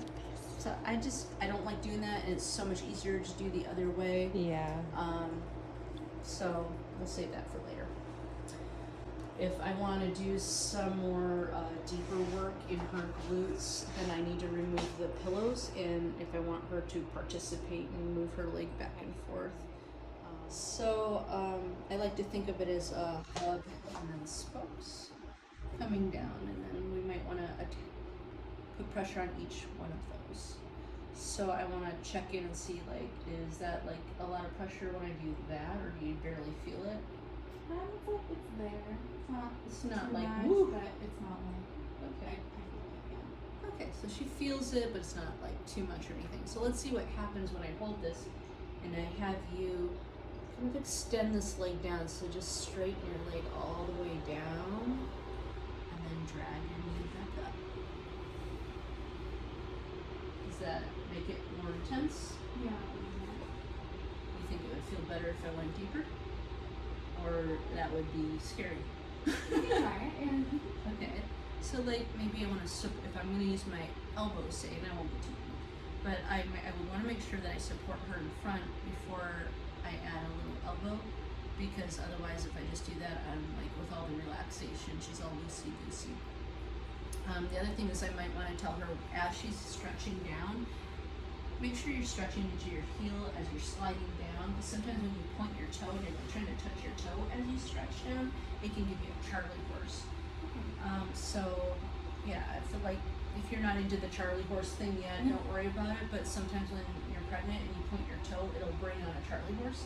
So when you stretch into your heel and then kind of test the waters with your toe if you want to, at home at night or whatever, but a lot of pregnant women, when they do their morning stretch, it's like, yeah! So, alright, so I'm gonna find that band, and I'm just gonna kind of relax. I'm holding on to my other arm for support, I'm holding on to her hip, and I'm just gonna hang out while she does the work. So down, and then back up. Make it nice afterward. So I might have her do that 2-3 times and then make it nice, or I might come up here. Another good spot is right up on the gluteus medius. So I want to feel like that taut band in there. And I'm watching her face, making sure I don't get any furrowed brows. How's that? So far, so good? Yeah. Okay, so you can extend your leg down. You could even leave it there, and like up here, she could rotate her leg open, like externally rotate your whole leg, yeah. And then back and forth a couple times.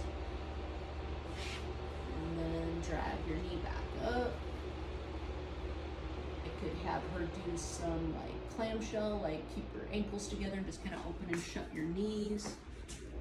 Or I could just tell her to do whatever feels natural, move her leg around in different positions as I'm hitting different parts in there. Yeah, see, I move positions like, whoa, there's a, so I gotta be conscious of that and make it nice and spend a little time.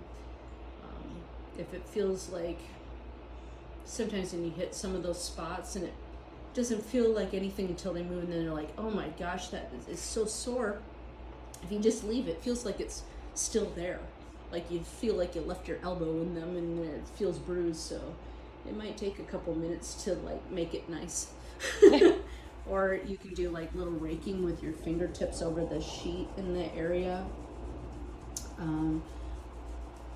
mean, you can do like muscle spindle stimulation, but I generally don't do that like on the glutes, just because if there's any, you know, old-fashioned negative things, or they spanked when they were little, or sexual things or whatever, I don't want to trigger anything like that, so I do like raking instead. Because we're getting the we're gonna start doing percussive therapy with the Theragun. Oh yeah. So yeah, I mean, basically you do those on weak muscles that you want to contract. So like maybe in the rhomboids. I or see the some- attachment sites too. We had to do the. So usually, like if you want to lengthen a muscle, it's holding something and it's a slow release to make it longer. And if you want to make something tighter, if it's weak, then you want to stimulate it right in the belly of the muscle. Yeah. rather than like on the tendon. So if you want like a quick reaction of the muscle to get tight, then that's why those like muscle stim machines, like the TENS units and the percussive guns, or you can do it old fashioned like in the old movies and stuff With like the that with your helmet. hands, or Or hacking. It was hacking. hacking and cupping, and with your fists you can do too if you like. It actually feels really good to have done. I haven't done that in 6 years, but yeah. Yeah. So it We just don't use it. depends. Like, you know, you gotta know your client before you start, you know, doing percussive stuff on their glutes. I can cover up the back, and for this one, they would actually start with their knees up in a fetal position. So the higher up it is, the more intense it's going to be. And of course, the baby's there, so you can only go up so high, right? And this is another thing we can do postpartum as well. With pregnancy, the thing that you have to consider is how deep you're going. It's a good release, but it's also can be painful. So pain tolerance in pregnant women is a little higher. So we just need to communicate. And like, I might start with the heel of my hand and just lean in a little bit and ask how sensitive that is. That's okay. Would it deeper be like too much, you think? Yeah, she would. Where other people, you might have to like get like this and like really lean into it. That they really need a lot. And sometimes this is too pokey. But you can do like a relaxed elbow. If you're really used to using your elbows, you can make an elbow feel like the heel of your hand, you know, and you can kind of hold on to their hip and use your elbow to support them. If you're using the heel, always you want like a counter pressure. So if I just push here, it'll just, you know, she'll knock over. So the motion that she would use that you're asking about, like, I'll hold the spot, and what she'll do is like she'll bring her leg down all the way out, and then drag her knee all the way up. So that's the motion that they make, and I can do that in different places. So I'll just start. If you find the greater trochanter, and then we know the sacrum's down here. Okay, so feel. So I know that the line between here is the piriformis, but it's also the sacrotuberal ligament will be like going through here, and that ligament can be really taut as well. So do we know if it's the ligament or if it's the muscle? But you'll feel it like a garden hose feeling underneath the heel of your hand. So all you have to do is palpate, and usually you'll feel like a big round ball, which is like the gluteus medius, as hard as a rock. And then you'll move down and you'll feel, oh, here's this line here. Okay, so, and we can, you know, then we know we could do hamstring stuff there too, but we're just going to concentrate on here. So I'm going to hold this to support, kind of come down in on the trigger point, and as I hold it here, she's going to go down and then drag it back up. Okay, and so you don't have to lift your leg off the other one unless you need to move it. You can just slide it down. So go ahead, do another one to see how that feels. And actually the hands, like if I wanted to, I can actually work on the TFL in front, and I can work on the gluteus medius and do both of those at the same time, or I could kind of like I'm holding a sandwich or something and do them both at the same time. And then you can move down and back up. So, Then we'll move to the upper body. We're going to show the pin and rotate of the shoulder. So we can work by pinning the tissue of the pec major and minor, the bicipital tendon, the anterior rotator cuff attachments, and then we can rotate posterior with our fingers on the pinpoint of the teres minor, the lats, the belly of the infra and supraspinatus, and the rhomboids. There's going to be a video coming of that. Then we're going to do the scapula, rolling the shoulder anteriorly with both hands, using the posterior hand to go under the scapula and scissor sweep underneath. We're also going to work the upper traps. This one, the anterior hand holds the shoulder stationary while the posterior hand massages up the upper traps to the neck. You can make like a C with your hand that's going up the neck and slide up the cervicals and then across the occipital ridge and then back down. Use gentle and gradual traction, and you can actually move the occiput away from the cervical vertebrae. Hold for 30 seconds, add gentle rocking motions if desired. And then you can also place your middle finger and your thumb on opposing sides of the transverse processes and translate a little bit, going back and forth, each vertebrae at a time and moving down the vertebrae by vertebrae through the entire cervical region. So like starting at C2 and then working down. We can also work from the mastoid process to the spinous process along the occipital ridge, rubbing our thumbs up under there. And then we have some myofascial release of the upper traps, working on the pectoral girdle, standing at the head of the table there. We can have one soft fist and the other one on the shoulder. And then we can do some caudal and lateral directed rocking on the shoulder. And then working those cervical muscles all along the occipital ridge from this angle.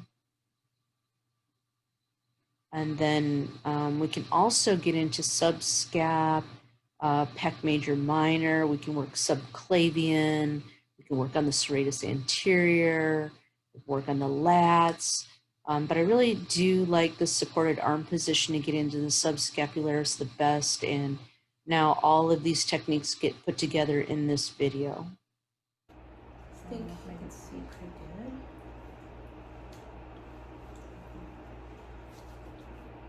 There's a lot of cool stuff we can do for the neck and all that in the sideline position, just to get comfortable with some movements.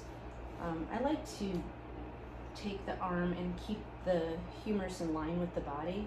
Like this part doesn't matter, the forearm, but as long as this is here. Okay. Because like if your arm's there, it's gonna be hard to mobilize, but as soon as I move your arm here, it makes it easier. Okay.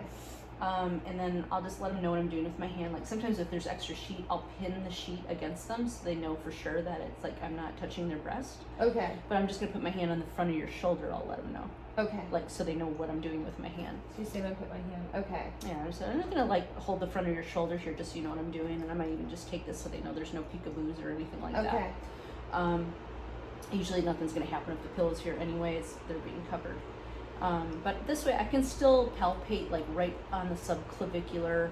I can get pec minor and major, depending on what I do. I can get all of the attachment points of the rotator cuff, bicipital tendonitis, all those kinds of things. Yeah. And I can pin and stretch kind of thing, rolling into it. So see how you're looking back at me to see what I'm saying? Just like stay in your position. But they'll do that. They're trying to look at you. But I can mobilize the shoulders so I can go backward and do circles backward as I pin this tissue. And it can be kind of tender there, yeah. And I can go up and down to mobilize it as I work these spots. Or I can make little circles. Or I can go on the back side, so I then support the front of the shoulder and I rotate backwards. So I might like stick my fingers into the upper traps and move up and down.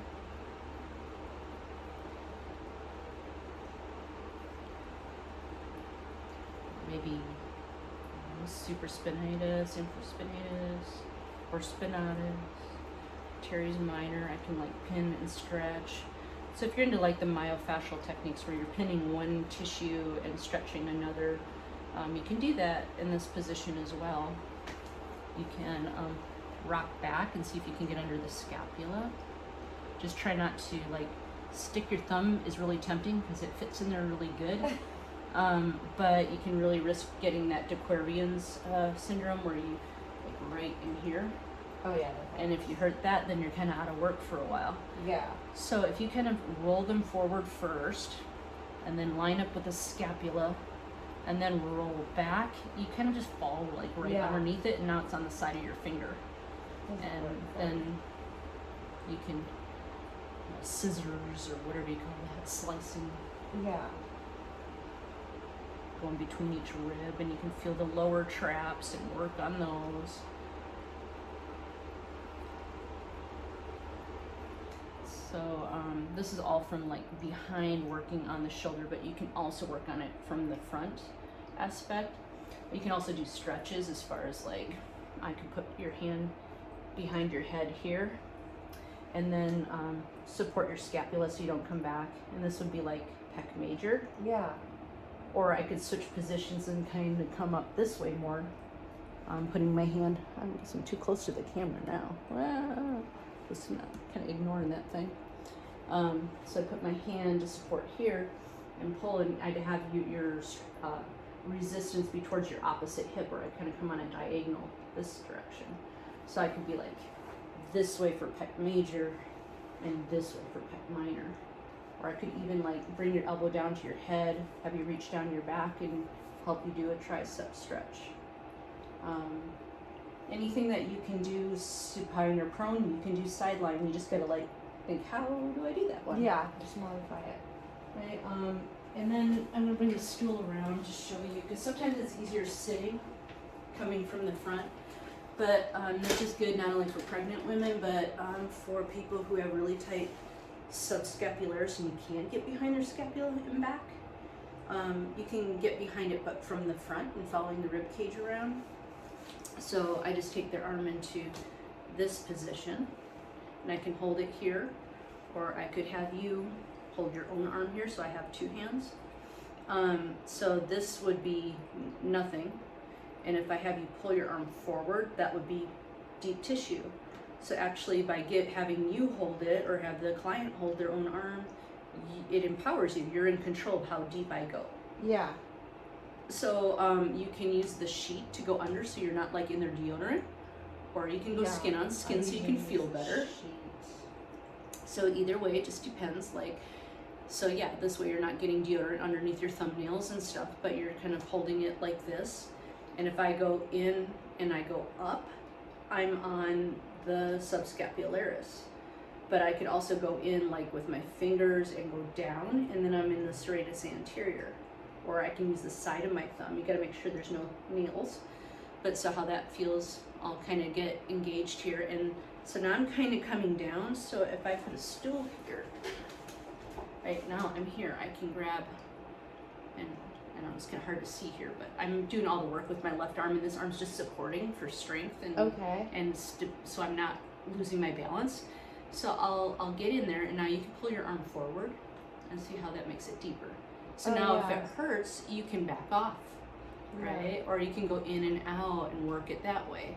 So, or if she's, like just kind of sitting there, I can come up and work it down this way, and I can work it all the way down into the lat attachment. That's when it's nice if you don't have the sheet, because then I could even do some like skin rolling type of stuff. Like I might have to stand at this point, and and then that feels really good to get some of the myofascial attachments. But I've started deeper, working in there, making sure you're not hitting any lymph nodes and touching base, whether it's, you can see their face now, so maybe they're doing that, it's not good.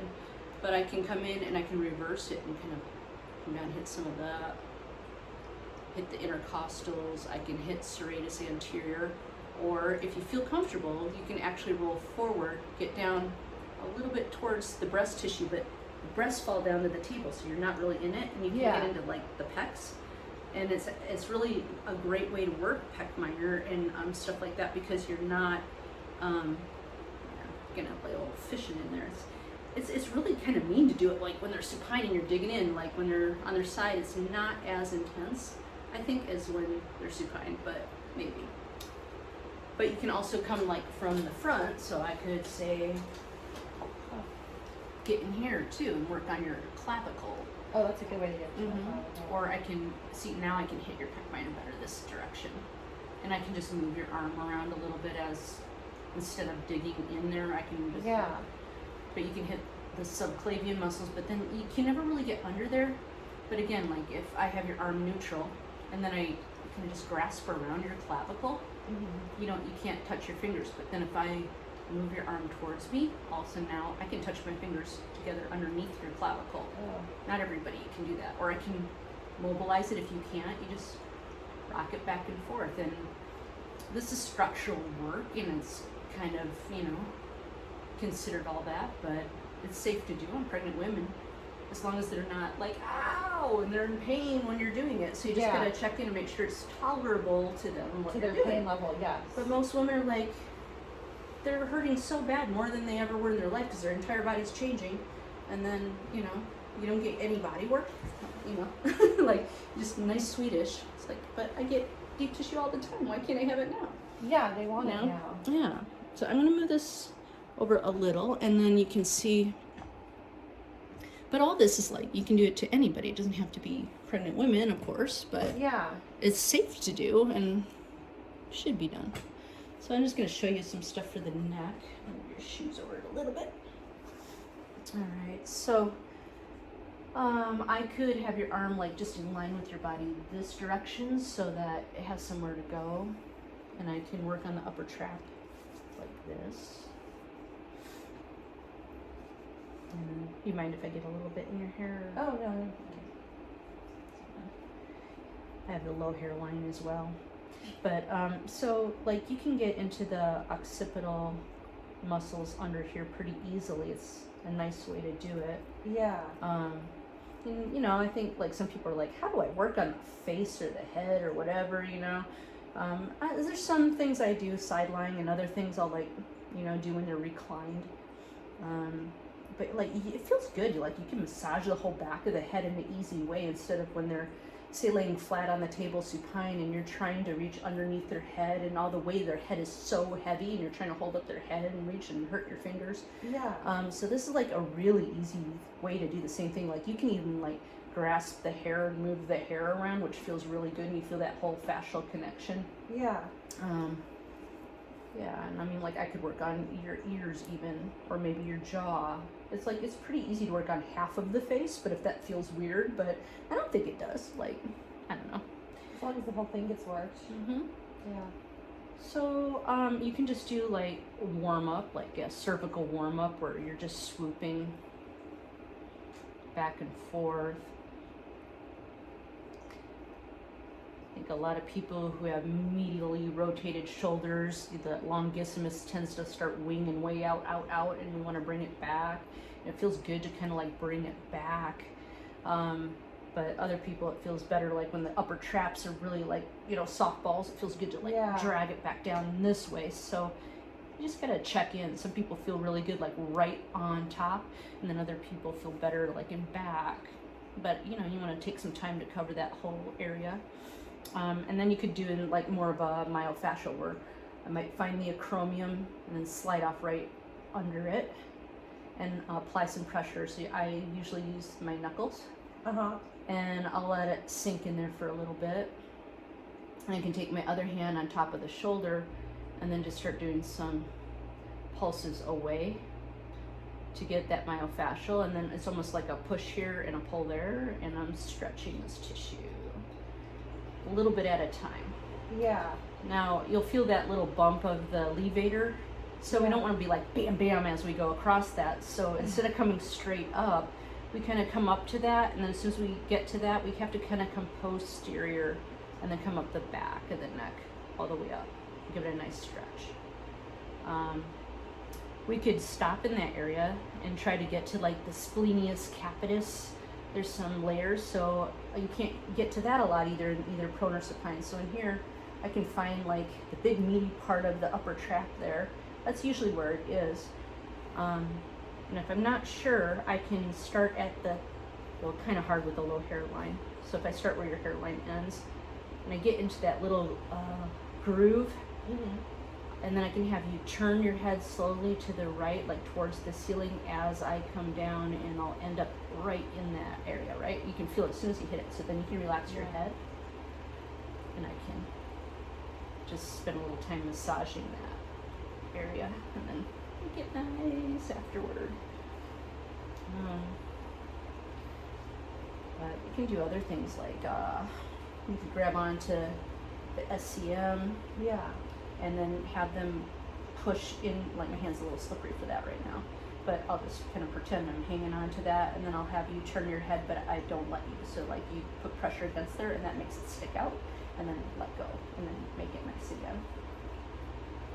So if they have kind of puffy and lymphatic, then and we want to work lymphatics, then we would follow the lymphatics, you know, that pattern with little J strokes and working more of lymphatic drainage. If we're doing deep tissue and stuff like that, then we might want to stretch or have them move their head, or, you know, like get some sort of dynamic, active motion that they're doing while you're pinning another tissue. You just want to make sure that, like, so with our spine, we have the spines of the vertebrae here sticking out, so we know we don't go on those, right? So we're going to slip off, but then we also have the transverse processes, Yeah. and that hurts really bad. So sometimes I'll have like therapists come and like pinch in, that's like, ah, you know, you got to be careful that you're like between the two. Yeah. So you're not on the spines and you're not on the TPs, you're like in between on the meaty part of the muscle and getting down in that groove, and then you can add a lot of deep tissue in that area as long as you're not on there. You can get in the groove, so if you find that like lamina groove, you can get in there and just like lift that tissue off of those cervical vertebrae, and that feels good too. So you just start light and then you can work deeper, but Yeah, just like in a normal just like anything else, yeah. So I mean, and then massage. you can work on the muscles, you know, in a neutral, relaxed position first, but then you can also like put them into that stretch and then work on it as well. So it feels good both ways, but usually, you know, I'll work on it as it's relaxed first and then stretch it, and you get better results that way. You just need to, like, both of us, like when you first get started, like I want to see how your body is, like Yeah. I need to feel your whole body, so I might start with that. Feel around what's going on here with the muscle tone. Whatever you do when they're prone, like I might be feeling around when they're prone and feeling around like how their body is, if it's flexible, you know, is there any mobilization in their body, or is like their whole body moving when I move one little area, you know, and just feeling around before I begin body work. It just kind of helps them, and then I usually am talking to them as I'm doing it, just to kind of get them comfortable with me. I find that most people, like, in order to relax, if it's their first time seeing you, they need to like talk for at least 10 minutes, and then they can relax. So if you just start and you're like completely quiet, it's just kind of like there's this inner dialogue going on in their head and whatever. So I'll just be like, oh, well, you know, do you get massage very often? You know, is this your first time? Is this your first pregnancy? You know, Yeah. you taking childbirth ed? Anything you're worried about? You know, what's going on with you, kind of stuff, and Yeah. I'll tell you immediately what is on their mind or where they're hurting, you know. Huh. And then once they get it all off their chest, it usually only takes 5 or 10 minutes, and they can relax and just Yeah. enjoy the massage. And it's not that you're giving them any advice on anything, but you know, if they're not happy with something that's going on, you'd be like, oh, well, have you know, maybe you should look into this book or watch this video, or there's more childbirth education classes than that. Like, you know, Yeah, maybe you looked sure. into a Bradley class, or I don't know, you know, like an individual who teaches childbirth rather than a company or something like that. Yeah. Look at reviews on Yelp, or look at that kind of stuff, testimonials, and find out who's got good success rates and stuff like that. So now as I'm just like talking to you and doing that, you know, see, I'm just like kind of, I'm not really massaging, but I'm feeling all the typical areas, you know, and Yeah. what is going on here, and you can feel it. I like this sideline though. It's nice. It really takes less effort to get to the deeper levels. Yeah. Yeah, especially with the pec area.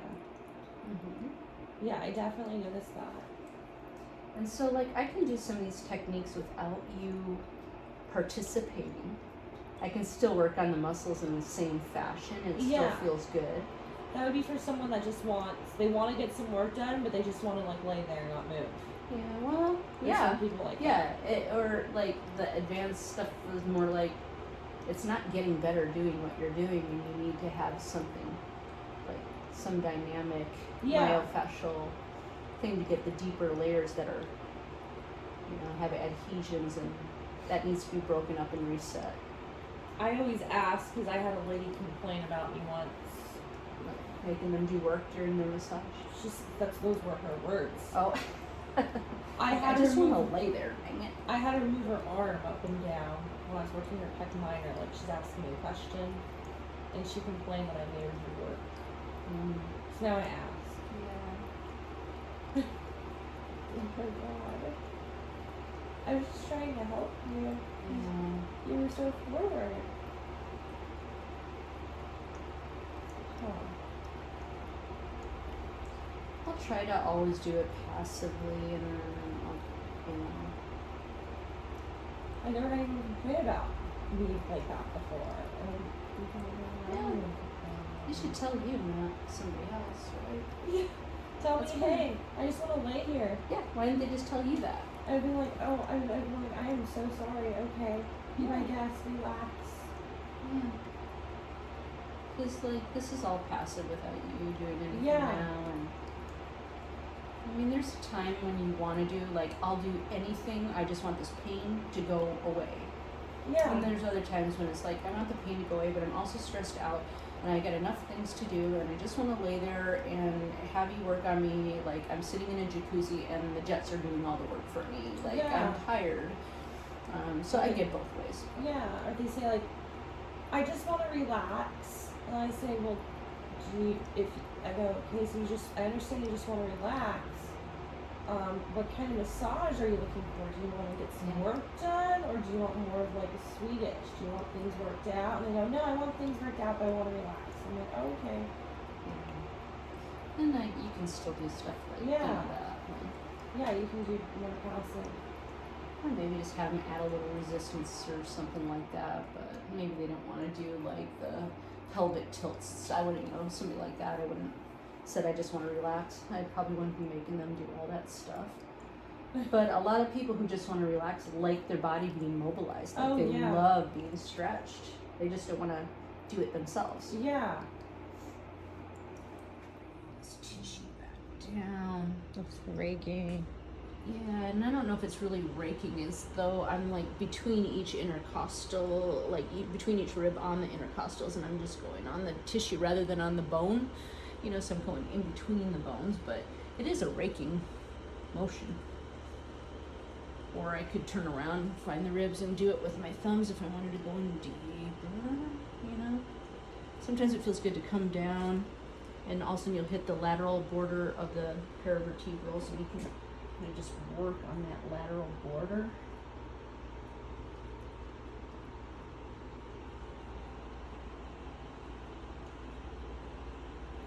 I think that gets worked enough. And you kind of like working the lower traps, bringing that down.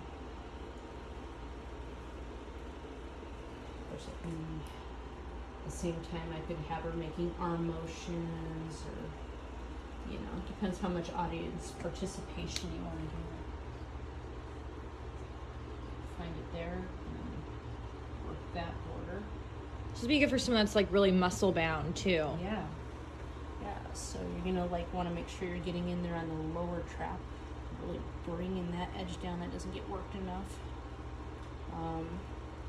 Teres minor. You want to take some time to work on that, and infraspinatus, supraspinatus, the rhomboids.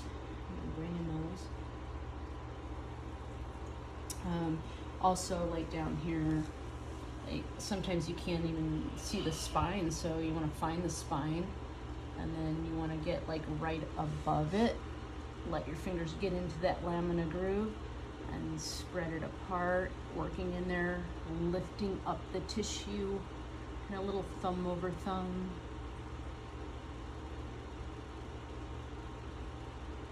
Just making sure you give some equal time to the mid back.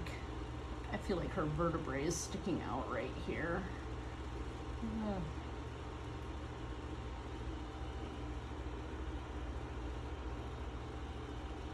So, but all those things, it's like you already know how to do in prone. You just like, I'd be sitting in a roller chair and working on here. So let's go back up to like the whole shoulder girdle up here and what we can do up here. And the neck. Move all her little wispies out of the way. I feel like just when they're on their side, it's like my brain. Like I feel like I'm like in school again. You know, like well, like your first day of class. You're like, I was the kid in school that was like, okay, I need a list of instructions and step by step on how to do a massage. Yeah. She's like, no, it's like an art. Everybody's different. I go, no, that's not the answer I want. Yeah, but sometimes you need to learn a very pragmatic, basic thing, and once you have that down, then you can improvise. Yeah, and then you're do comfortable. Other stuff, but you have to have some baseline before you do that. And anytime you learn something new, So I'm gonna start. it's going to be really awkward and foreign, and the only way to get better at it is to do it and then get feedback from your clients. You know, practice on friends and family before, you know, if you can, is always a good idea too. I feel like her upper trap is like a brick right here. Yeah, I'm gonna start practicing on the weekends. But so I would say just start light with the techniques. But the problem is some of these things you don't feel until you go deep. You can't feel those structures unless you go deep. And so you want to try it like on an athlete, somebody who's not pregnant, because it might hurt finding them. Like the QL, that's a real sensitive area. And if you go in deep to try to feel the muscles in there, it's like, whoa, you know, so you got to be careful. Yeah. Can I borrow your arm for this? Thank you. And then you can just relax. I'm just going to have my hand in the front of your shoulder and kind of hit under your collarbone here, your clavicle, and pec minor, but I won't get into your breast tissue or anything like that. And so then you can just totally relax your arm and be all loosey-goosey, and I'm going to just kind of move it around. So I might just start with some big circles, or you can do like figure 8. But I like to kind of just pin the tissue and then roll into my fingers, mixing it up with just up and down. And as I'm doing that, I can go like right under the clavicle and feel the tissue. Is it tight? I'm just gonna draw it down and out. Usually you'll feel pec minor as just like this diagonal tight band.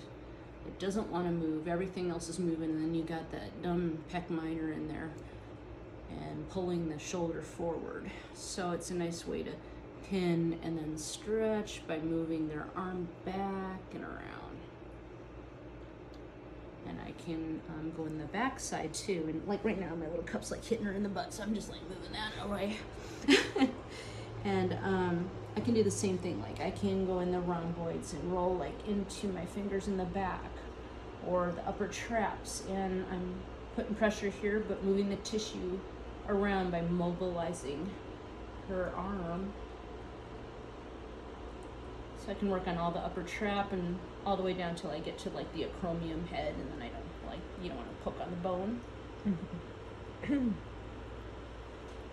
You can grab the top of the shoulder, and you can follow the spine, and you can just follow up and give a little stretch all the way up to the occipital ridge there. As I pull her shoulder into traction, I can do little circles working from the mastoid process. I'm just drawing in towards the spine. So I'm like right along this hairline here. And making sure it doesn't hurt. So you gotta say something if it does.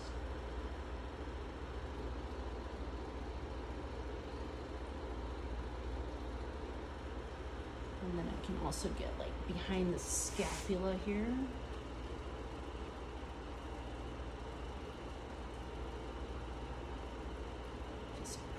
crunchy stuff in there. The levator's like, yeah. Doing facials. Yeah, and so like if I can't get underneath her scapula, but I want to work on the subscapularis, I can try to work it a little bit first. You want to make sure you don't like stick what your you're saying, thumb yeah. up there, or you hurt your wrist. But I don't know which video is going to turn out better.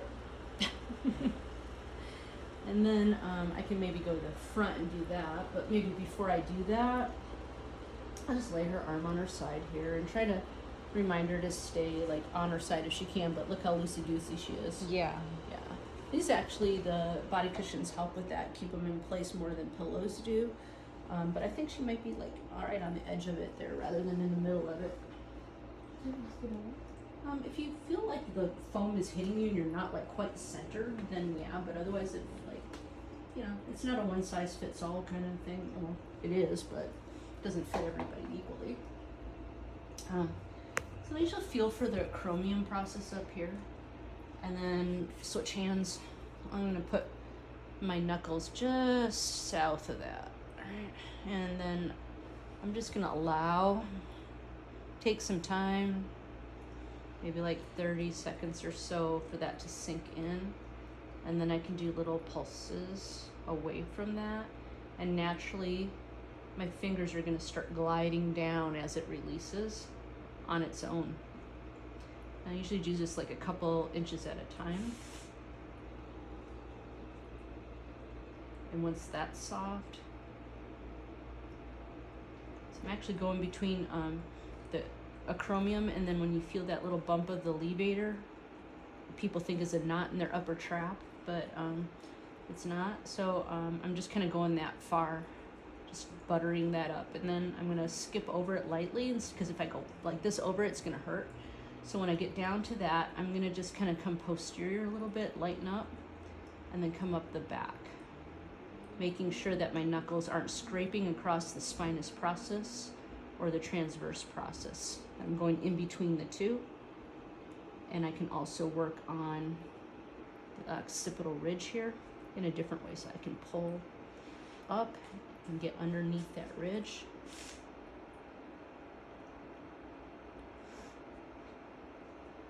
And it feels really good and nurturing too, to just like spend some time, if they don't have to go anywhere afterward, and ask permission if I can like work in your hair, you know.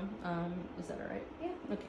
So it feels really good, but sometimes people don't, they have to go somewhere and they don't want their hair messed up. And I can work on the hair and not mess it up. You know, I'm just going one place, make it nice, switch to a different place instead of messing it up. And like I said, you can even, it seems like it would hurt, but it feels really good to just grab like a big hunk of hair and then just rotate it around like that. Most people are like, whoa, that feels so good. But you feel it like in your face, you feel it in your shoulders, you feel it everywhere. And like a lot of times people just forget to work the skull and the bones.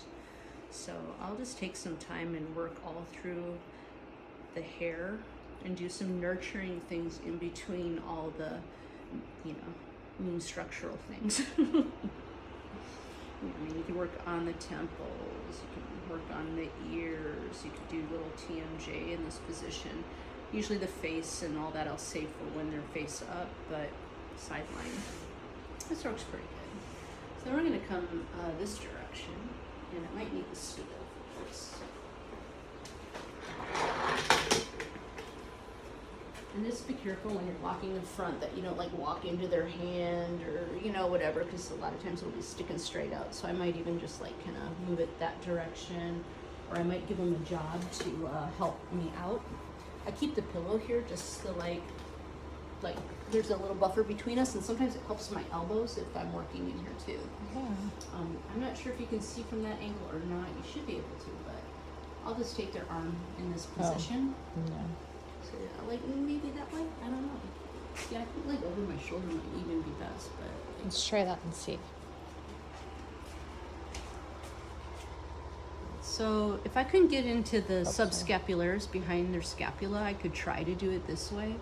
I want to make sure that I let her know what I'm doing. So I'm just like, I'm going to be working under your shoulder here, trying to kind of get to that tissue there. But, if they're towards the end and their mammary glands are, like even from the day of conception, sometimes their breasts start hurting already. So usually they're falling towards the table. It's a perfect way to do it anyway, rather than supine if you were going to do it, because the breasts get down and out of the way and they're not like in that area. Yeah. So it's usually pretty comfortable, and I can work through the sheet or I can work just right skin on skin.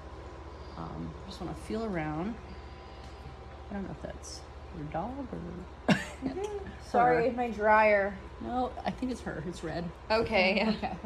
You're saying I got a shedding, too. bulldog. Everybody's shedding this time. It's summer. Okay, so neutral, there's nothing. And if I pull it this direction, it's deeper. I can already tell, just kind of like mobilizing here, that this isn't going to be going anywhere. And I don't want to force it when she's pregnant. But like I said, I could have her hold her own arm, giving me two arms. So your arm kind of like this. And I could just like a stand and I can still move it, but she's holding it. That's actually kind of a nice in between. So then I could say you start in neutral and you line it up. And then if I want it to come this way, it's going to be deeper.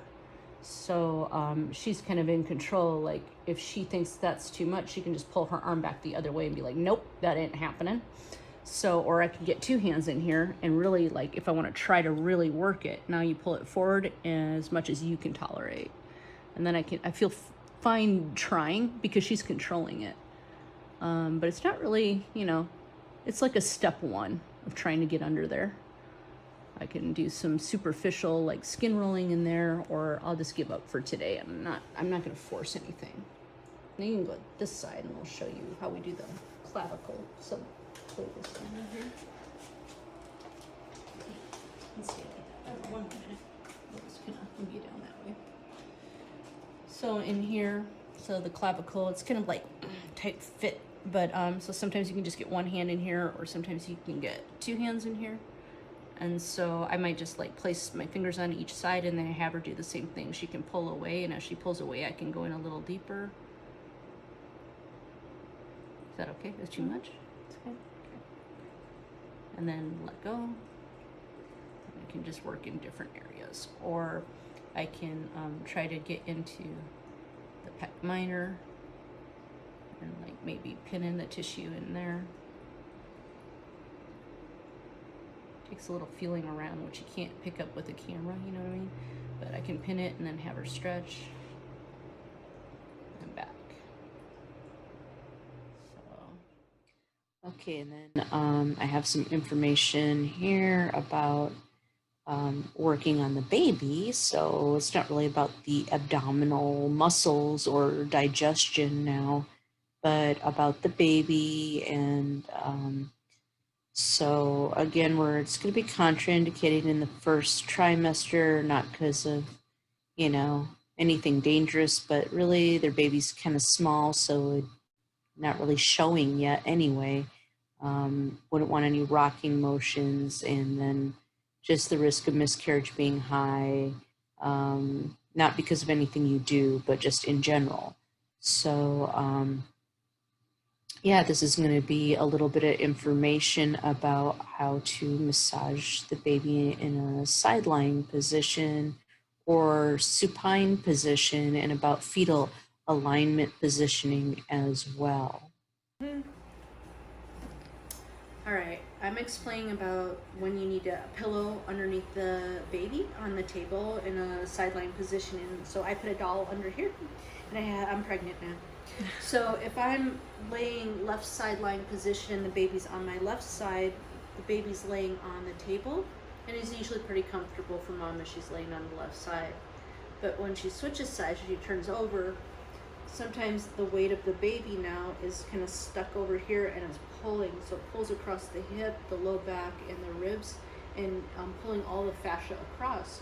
So it's nice to take like a little pillow or a wedge or something like that, have her lean back a little bit, slide it between the table and the baby, and when she goes back on her side, now the baby's resting on the pillow. So I'll just have my baby real quick. And then, so she's on her right sides, and if the baby's on the left side, I would take the pillow. I don't know if you can see or not, but I would take whatever sheets are under here, and yeah, she's already leaning over, so I would put the pillow under, and then she can roll back onto it, and that's gonna keep her belly button in line with her body instead of hanging way down there, and it takes all the pressure off the low back area. But when I'm working on the stomach, I'm not really like, I'm doing it later on for the baby. This part isn't for mom. This is for the baby. And it's for bonding and attachment with mom, because when I'm working on the baby, mom stops thinking about her body and starts thinking about the baby again. So it's a nice thing to do. Like, yeah, all this body work is worth it, and have my body go through this is worth it because I'm having a baby. It's like, oh yeah. Right? So I'm just going to take this sheet, and I kind of folded it into thirds. I'm going to cover up her breasts and have her grab the top of the sheet. So just kind of take your arms out. Here. Oh. Yeah. We'll just... and you're just going to grab the top here, just this one. And you're going to hold that down on your collarbone. And then I'm going to take the bottom sheet, and I'll just hold it here. It's not going to go anywhere. Sitting on that. You're sitting on it. That's okay. I mean, this is what happens behind the scenes. It's not like always it's perfect. Draping things you see in videos. Let's have some real stuff. Right? Right. So it's kind of like the tablecloth trick. And then I can take this edge of the sheet, kind of hold it against her skin, and then shimmy it up so it kind of catches the breast under there. And then I can rock her back and forth so it tucks it under there. And then, yeah, her arms can go wherever they want. And the same thing like with this sheet, if we got a big bump here, I can just kind of shimmy it until it goes over the bump, and we'll just kind of there, and then I take the edge of the sheet and I'll rock it underneath her. Kind of feels comfy. Now if she's nauseous, I'm not going to do all these rocking motions or anything like that, but yeah, so with the baby in here, so when the baby's really big, you'll just feel the baby usually on the left side. Unless they're laying on the right side all the time, then the baby will be on the right side. But most of the time they lay on their left side because the vena cava runs through the right side of the body. So they're always laying on their left side. And with gravity and positioning, the head will be down here, and then the spine will come up, and you'll have like this peanut in here. And so a lot of times, like when we're doing digestive work, we'll start with, working on the intestines. But when there's a baby in there, we don't even know where the intestines are. Like some might be over here, some over here, some are up here, some behind and down here. And like there's a lot of stuff going on in there. So this isn't really a time that we're working on digestive issues, although massage in itself and touch and working on the body will release food absorption hormones and insulin and things like that that help you digest food better and actually has a positive effect on your gastrointestinal system. So we are still moving things around in there, and even though we might be touching the baby rather than the intestines and things at that point. So the baby's head might be here a lot of times, and I might just start just kind of like doing strokes across the baby's head. And then, so usually you go counterclockwise is what I was going to say before, is you're going counterclockwise. But if the baby's head here and his spine's here and I'm working on the baby, I like to like work on the baby's head and then kind of work down his spine, kind of going like this. And a lot of times you'll feel the baby like arch into it like a cat, like goes in to get a pet. You'll feel the baby push into you. Or sometimes if you're up here, you'll feel like little feet push in against you. Yeah. Or you may all of a sudden feel like an elbow come up like this, and you're like, what is that pokey thing, And that's what got me so addicted to like working with pregnancy. I'm like, oh my God, there's like a little person in here. I totally forgot about that. Like, I'm not just accommodating for a pregnant belly. There is a baby in here. And then I'm like, well, what I'm doing to the mom is really affecting the baby too. And then I started learning about like all this stuff, and then here we are. So if the pregnant woman would like a little bit deeper work in certain areas, and the baby needs some feel goods too, right? yeah. Well, At that's the why end. we want to work when we're doing any kind of work on mom, we want to make sure it's not painful. Yeah, it's in she the doesn't have to breathe tolerance. through it. It's not like she's wincing, because like if there's negative hormones, and that goes right to the baby. So Yeah. we want like, oh, that feels so good, because that feels so good It's is releasing dopamine something, yeah. and serotonin, and then the baby gets a rush of all those good hormones, which last even after birth. So like all these studies show that like you get like massages all through your pregnancy, there's a lasting effect. There's lower cortisol levels, lower adrenaline, because you can't have them at the same time. Like oxytocin and adrenaline are opposing hormones. So like when you're in labor, you want oxytocin up here and adrenaline down here, and then you'll have a really easy birth. But if you feel scared and you're hungry and it's cold and you know somebody upset you, and then an adrenaline starts going up here and you're getting worried, oxytocin goes down here, and then that stalls labor. So then we need to get the hormones going back this way again to get labor back on track. So it's kind of the same thing with the, you know, dopamine and serotonin is like the opposite, like noradrenaline and cortisol. And so we want to keep all the hormones on the feel-good ones and get rid of all the stress ones. And there's a place and a time we want those things, like short-term stress. We need those to get through an event, you know, and that actually makes us better. Like we have a deadline and we're scared, and like say I have a writer and she's got a novel to write and the deadline's next week. Well, maybe for months and months and months, you procrastinate. And then you get that rush of the like cortisol and you know epinephrine and adrenaline and all your things, and you can think clearer, and it's all that, and you're functioning better, and you crank it out like the last 3 days, even though you had like a year to write the book. Like the majority of the book gets written in the last 3 days before it's due, you know. So those are like little short-term stress bursts that we get, and those are great. Like people who go through deadlines and they accomplish that task over and over, those people are like really healthy, they never get sick. It's the long-term stress that never goes away, you know, like abusive situations that like are never ending, or you know, like with COVID, like how long can we deal with this stress, right? I mean, it just is ongoing. Long-term stress is not good for people. No. It starts to eat away at Your us. immune system weakens. Exactly. So then you're starting to get sick because your immune system is not functioning right and stuff.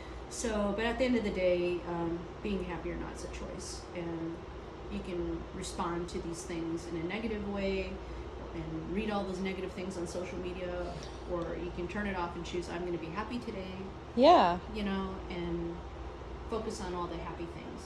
So I could do her stomach in a clockwise fashion for good old-fashioned sake for digestive issues. I'm going to be doing lighter stuff. I can add some pressure, but I'm not doing anything deep, right? I can work from back and bring it forward, because as the skin's stretching and the baby's getting bigger and bigger, like the skin's stretching away. So it's almost like here's the belly button, everything's getting stretched away from it. So if I just kind of like work and bringing all the skin back to pulling. the belly button, I can come across even like the outside of her glutes. I just want to go anterior in there. So just staying above the iliac crest and working in these areas, and then I might come this way. We're always working back here, and that just feels so good. And along with the lotion, it can prevent stretch marks because we're moisturizing the skin and bringing it back and making it more elastic. But yeah, playing with the baby is really fun. And then usually when I'm in that area, that's the time when I'll be like, so, you know, because like a lot of times they'll zone out and you're not talking the whole time, and then you get to this area and you're asking permission, which starts the dialogue, and then I'll be like, so are you having a boy or a girl? You know, have you picked out a name yet, or something like that. So then it's back focusing on the baby. Until I'm done with the baby, there might be some dialogue. Is there a certain way, like particular way you should massage the baby? Does it matter? No, I mean, I'm just giving it a little Just attention, love. a little love. I may talk to the baby, like, oh, how are you? You know? You know, I've never felt a pregnant woman's stomach. I've never been one of those. I'm always like, no thanks. So wait till you feel a baby respond to what you're doing and tell me how weird you feel. Like you're gonna like just be. Oh, I'll probably love it. Yeah, but usually, that's not until usually moms, like first time moms, don't even feel the baby until they're like.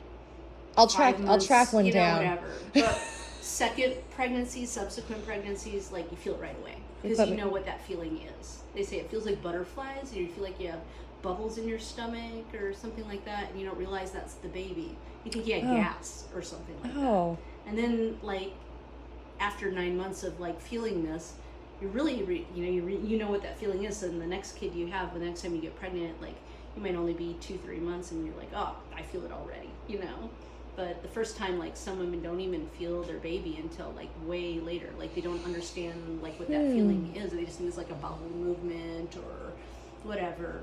And then other ones, it's like aliens, right? You see the babies like moving all over and really active, and it just, it's different for everybody. Usually, like during the day, when a woman's walking around and going about her day, it's the baby's sleeping. It's in the bag of waters, and when the mom is moving, the baby's getting rocked. Oh, it's like a nice right? rocking motion. And babies like a lot of movement. And when you think about it, even when she's asleep, she's still breathing. So the diaphragm's moving up and down, and the heartbeat's moving, and there's food moving through the intestines, and the baby's got a constant sensation of touch. It's really loud in there. It's like, shoo, shoo, shoo. You think it's like, you walk on eggshells when the baby is born. But it's really loud in there and rocking and all that. And then when they come lay down to get a massage, it's a little quieter and they're still. And that wakes the baby up, and it's like their turn to move. So when you're not moving, then the baby's moving, and so it's really like, okay, now it's my turn to relax, and they can't because the baby's like all over the place and moving, and it's like, and then if they have some sugar, like if they had some juice or something like that, then the baby's really hyper in there and moving around. Oh. Yeah. And then we have some supine techniques here. Want to work on the TFL, and we're going to locate the ASIS and stay lateral, making sure we're not going medial of the ASIS because we don't want to affect the baby there.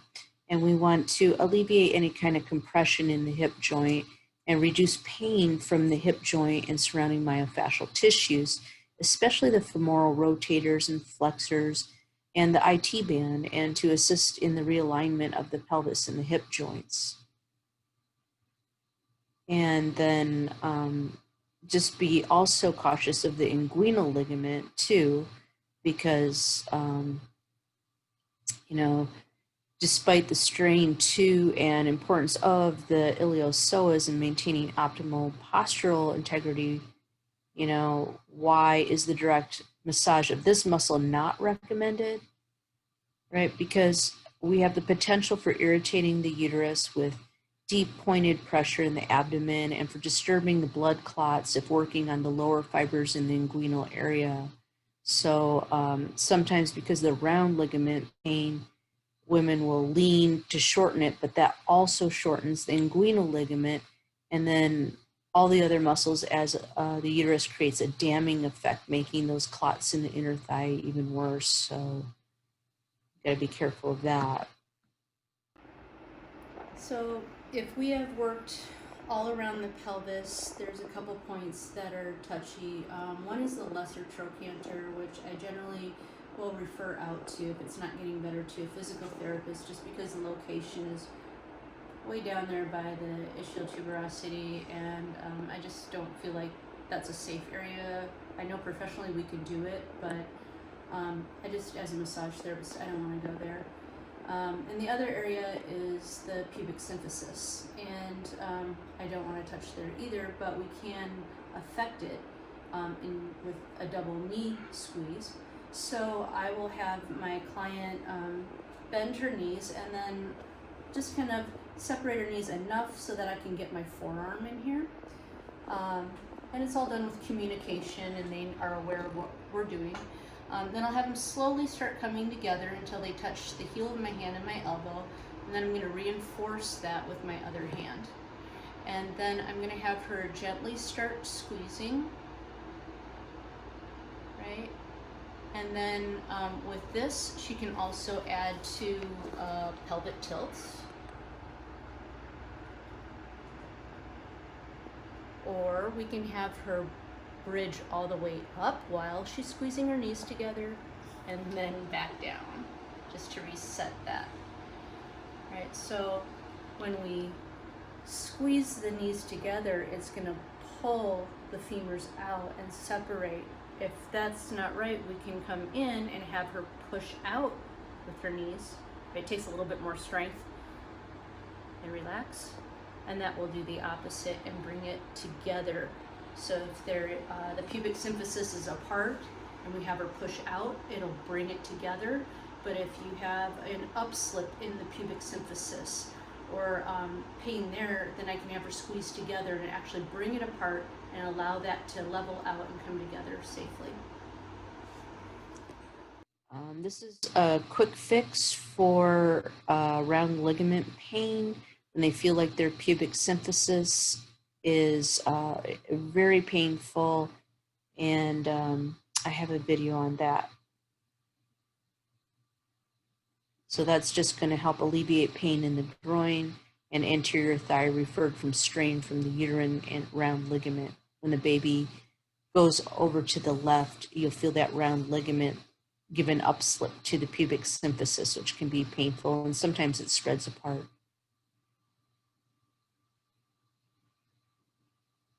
And so the adductors, we can do some Swedish general circulatory or lymphatic drainage, as long as there's no contraindications. And there's a technique, because we can't do deep tissue, we can do some stretches, but we have to be careful with how far because of the relaxin, and we don't want to evulse anything off of the bone there either. So this is an exercise that we can do that actually is good for labor preparation, because if a woman can relax her thighs completely, then she can control her labor pain too. We do one side at a time, and the client's going to bend their leg, and we're just going to take it down and then bring it back up. You'll see in the video. And then let's have some more video here of supine techniques putting it together.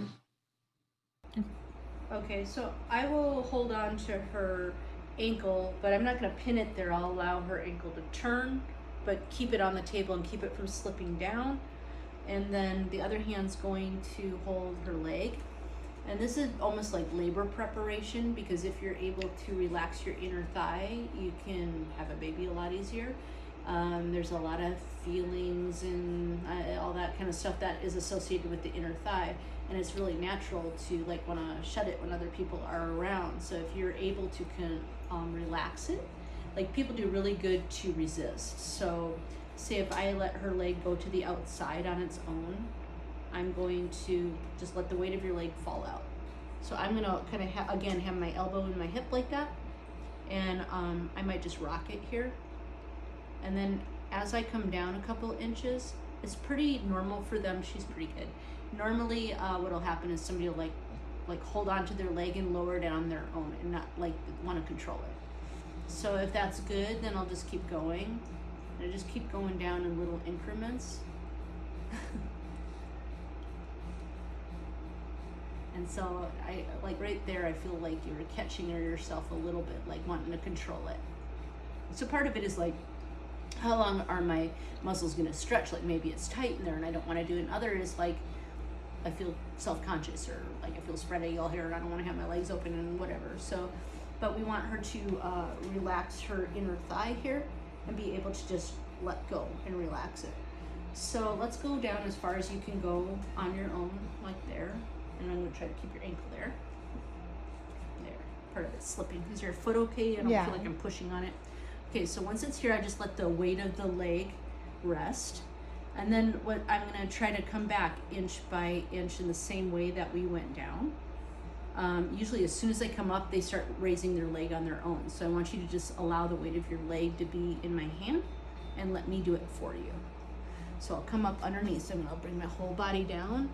And I'm going to just start rocking it a little. So she's catching it. So I'll try to remind her, just let go and let the weight of, there you go. And she let So that's what we need to practice. It's more practice of letting go, but it's also stretching the inner thigh. So then I'll just come up like an inch with my knees, and I'll rock it here, making sure she's not grabbing on and taking control. And I'll come up a little bit more until eventually I get all the way back up again. So if on the way down or on the way up she was catching herself, I'll come by and try it again. We'll go down just one more time. And so sometimes you almost have to think about relaxing, and you know, it's like it's hard not to resist, and then come back up. Oh, so she caught herself there again, trying to help me. Yep, did it again. Right. But this is cool to get like early on. What, you're only 15 weeks? Yeah. So if you keep like practicing that, by the time you're 40 weeks, you'll be able to just. And then this is just a modified lymphatic drainage if you want to do that for some edema in the legs. So you can do it side lying or semi-reclining, but basically what you're going to do is mobilize the hip joint first. Just do some range of motion circular. So if they're laying on their back, we could take their whole leg and rotate it in like 3 circles. Then we're going to mobilize the knee joint by extending and flexing the knee 3 times. Then mobilizing the ankle 3 times. And then mobilizing each toe 3 times. And repeat that entire process 3 times. Then we're going to do our lymphatic pump with our fingertips towards the lymph nodes, working proximal to distal, followed by a brisk brush of lymph from proximal to distal as well. So this is going to help to relieve edema and take some pressure off varicose veins and spider veins. And if you haven't had any training on lymphatic drainage, then that might be another class. But for those of you who have had lymphatic drainage and you know how to do MLD, then you can modify it. Instead of doing a full body lymphatic drainage, you can just do some spot work for the legs by following this pattern and get some good relief. I've had people who could not get their shoe back on, and just doing this routine, they could slip right back into their shoe. So again, lymphatic drainage does not come without contraindications, and if they have some organ dysfunction or some other high risk issues, you need to consult with the doctor anyway. And it might be sign of preeclampsia. We would want to know some signs of those too. So for example, if edema is accompanied by other symptoms such as maybe be on the lookout for more swelling in one leg than the other, accompanied by pain, and that could also signal a possible blood clot or just be a sign of more serious underlying problems.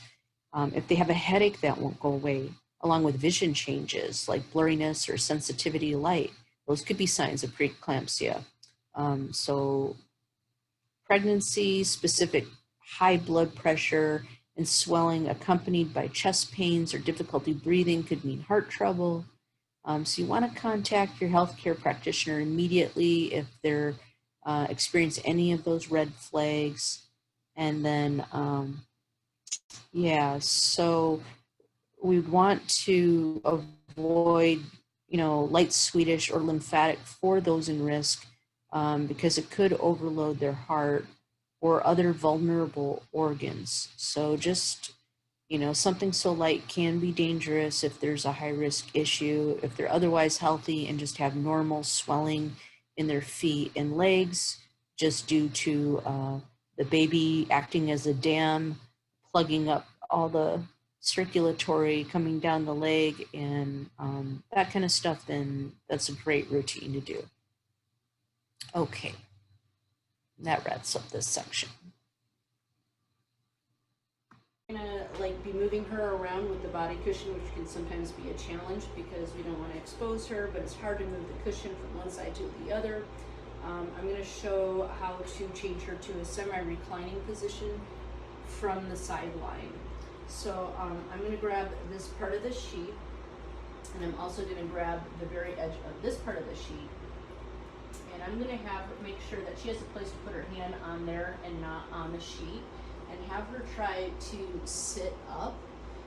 So as she goes, I'm going to actually assist her, helping her push up with this. And then I'm going to have this go under. So let me have your arm come out, because this wants to go under your arm. All right, so start sitting up Sit if up you can. that way, or- Mhm. Okay. So we're going to keep you covered here, and you can just hold that. And then I'm going to take this out. And then you can turn onto your back. And then I'm just going to guide this here so you're covered. And stay down, and then I'm going to pull this out if you look a little bit. There you go. Sorry. Usually don't have that extra sheet, but for the camera, it usually will fit. So then what I'm going to do, like I have one of these tilt tables, so I don't want to keep her flat on her back. But I can take my tilt table and just go click, click, click. Ooh. And then I'm going to have her scoot up. So I might grab the sheet so she knows it's not going anywhere. And I don't know if you can see from there, but she's going to scoot right up. Mm-hmm. So that her low back isn't compressed. So you have to have your butt in the crease where it reclines. How's that? Yeah. Yeah. And then I'll add some more pillows in.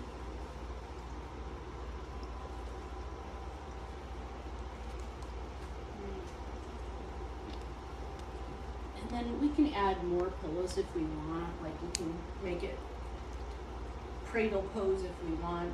I don't know. Does that feel good? Yeah. Okay. So we can show some stuff holding this position.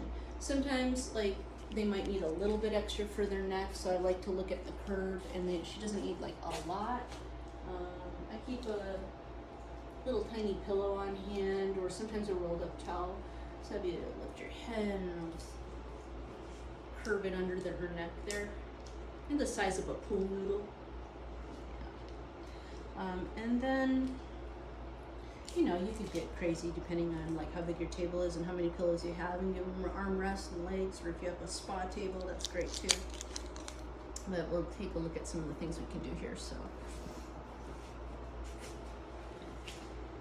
I'm just gonna kind of pull this draping up a little bit so that I can get up to the TFL. And besides just doing normal massage, some things you can do is to pin and then stretch by rotating medially.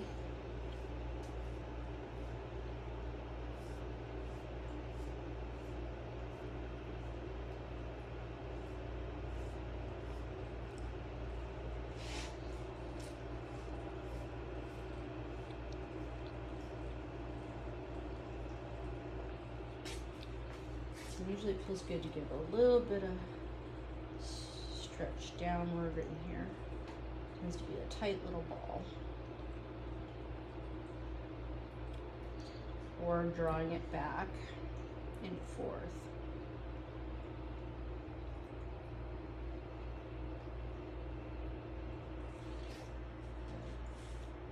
As far as the massage, like you probably already get a lot of good, work done in here.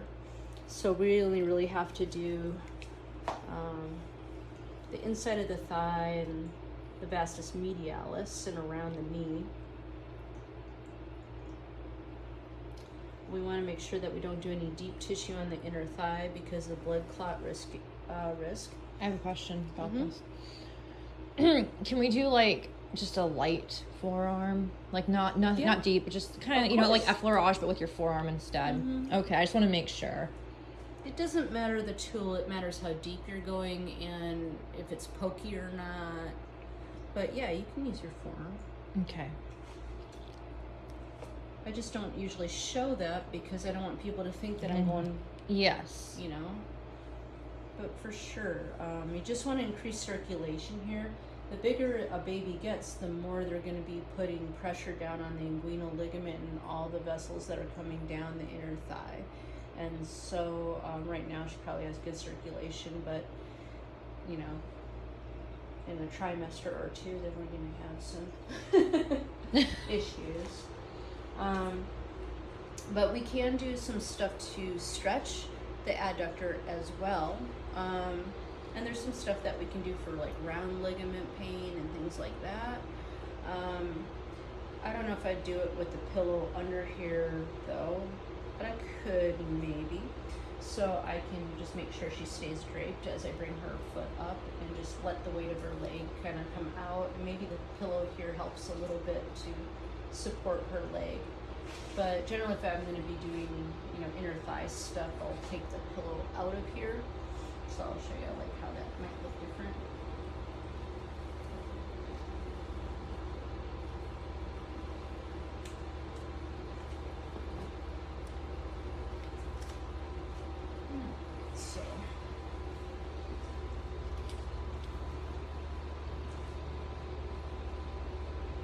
So I could just let the weight of her leg stretch here.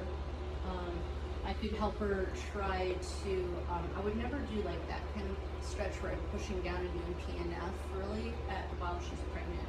But I can just let her do a little bit of a stretch or back and forth. Like you can want to push this way a little bit, like against my leg, push up against me, and then push that way. And up this way, and then down that way.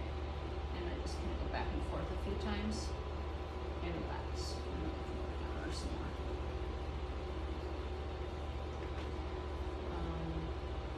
I think what else do I have in there? Could you do a traditional stretch, just a simple, just walk it out?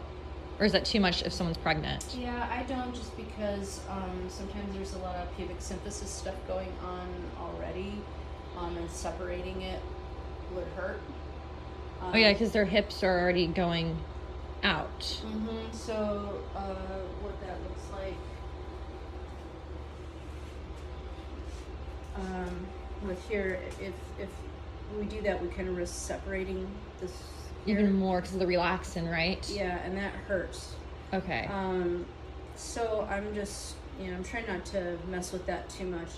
If she's got, what typically happens is as the baby comes over here when it gets really heavy, and you kind of saw what happened already just with me doing that, like this side's a little higher. That's called an upslip, and that can be painful. So as this comes that way, this comes up. But there's a quick fix for that. You'll know if somebody has this because they can't take a step without it pinching down there, and it's really sharp. So they'll kind of be walking like this as they come in. And sometimes it refers and you have it in your back and hips and stuff, but it's pretty painful. So I'm going to show you a quick fix for that.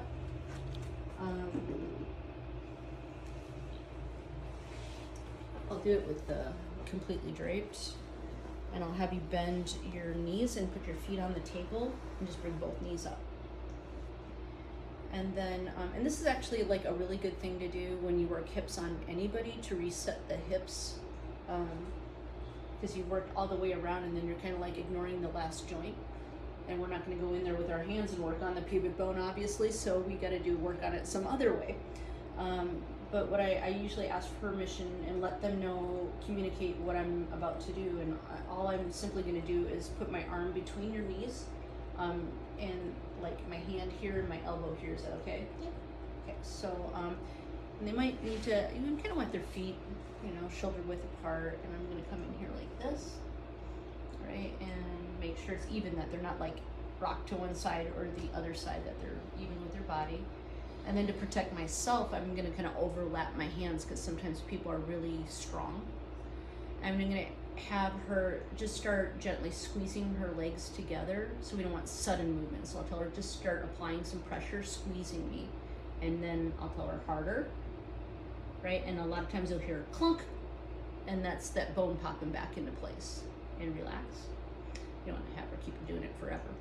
So another thing you can do is, so we'll have her start squeezing again, and once it's locked in there, I can see if she can raise her hips off of the table and kind of bridge up. Yep, and then back down and slowly let go.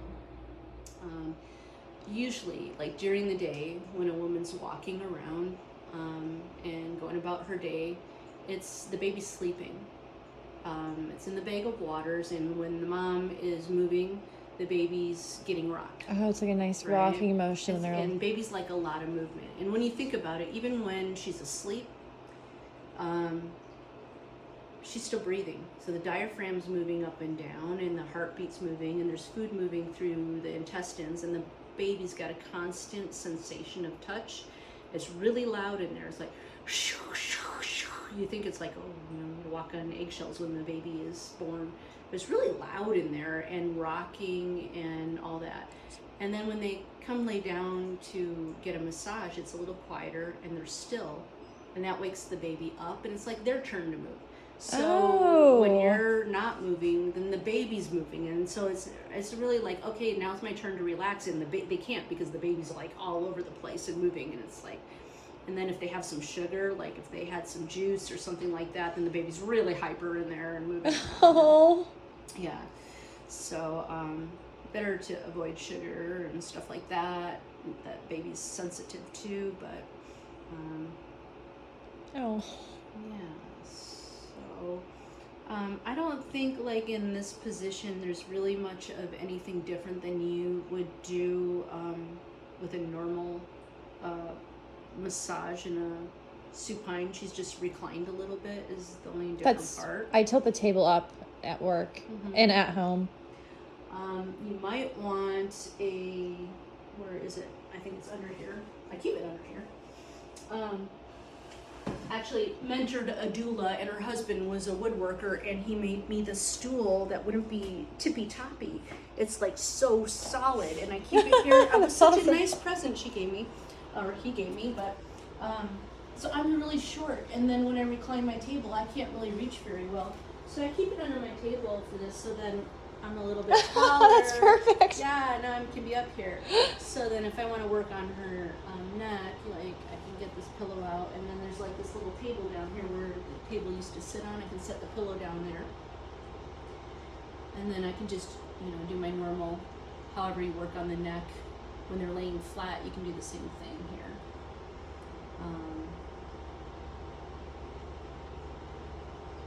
But yeah, if they have like a lot, you want to do lymphatics and stuff, you can, like I was saying, do lighter and do that kind of stuff. Or you can do more structural stuff and work on the anterior neck, move the SCM over, rock back, and work on the scalenes under there. I mean, don't be afraid to do structural work on a pregnant woman. It just has to be within their tolerance. Yeah, as long as They're calm, relaxed. she's not making the Popeye face, like squinting one eyeball and, furrowed brows, to be receptive to their body language. But A lot of people relax that. They like it to relax. well, if you're in pain constant, you can't turn your head because you're hurting and you need your body work. It's Like, like, it feels great to get it done, yeah. But you can go back and redo stuff that maybe wasn't as easy to do or as familiar for you to do in a sideline position, and come back and do some things that you're used to doing and feel comfortable again, and leave it on a note where you're feeling confident. But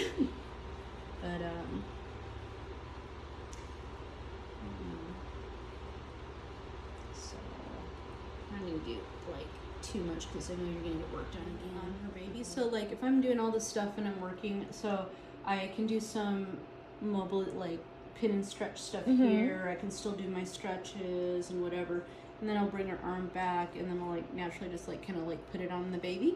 Some bonding. Yeah, I don't know.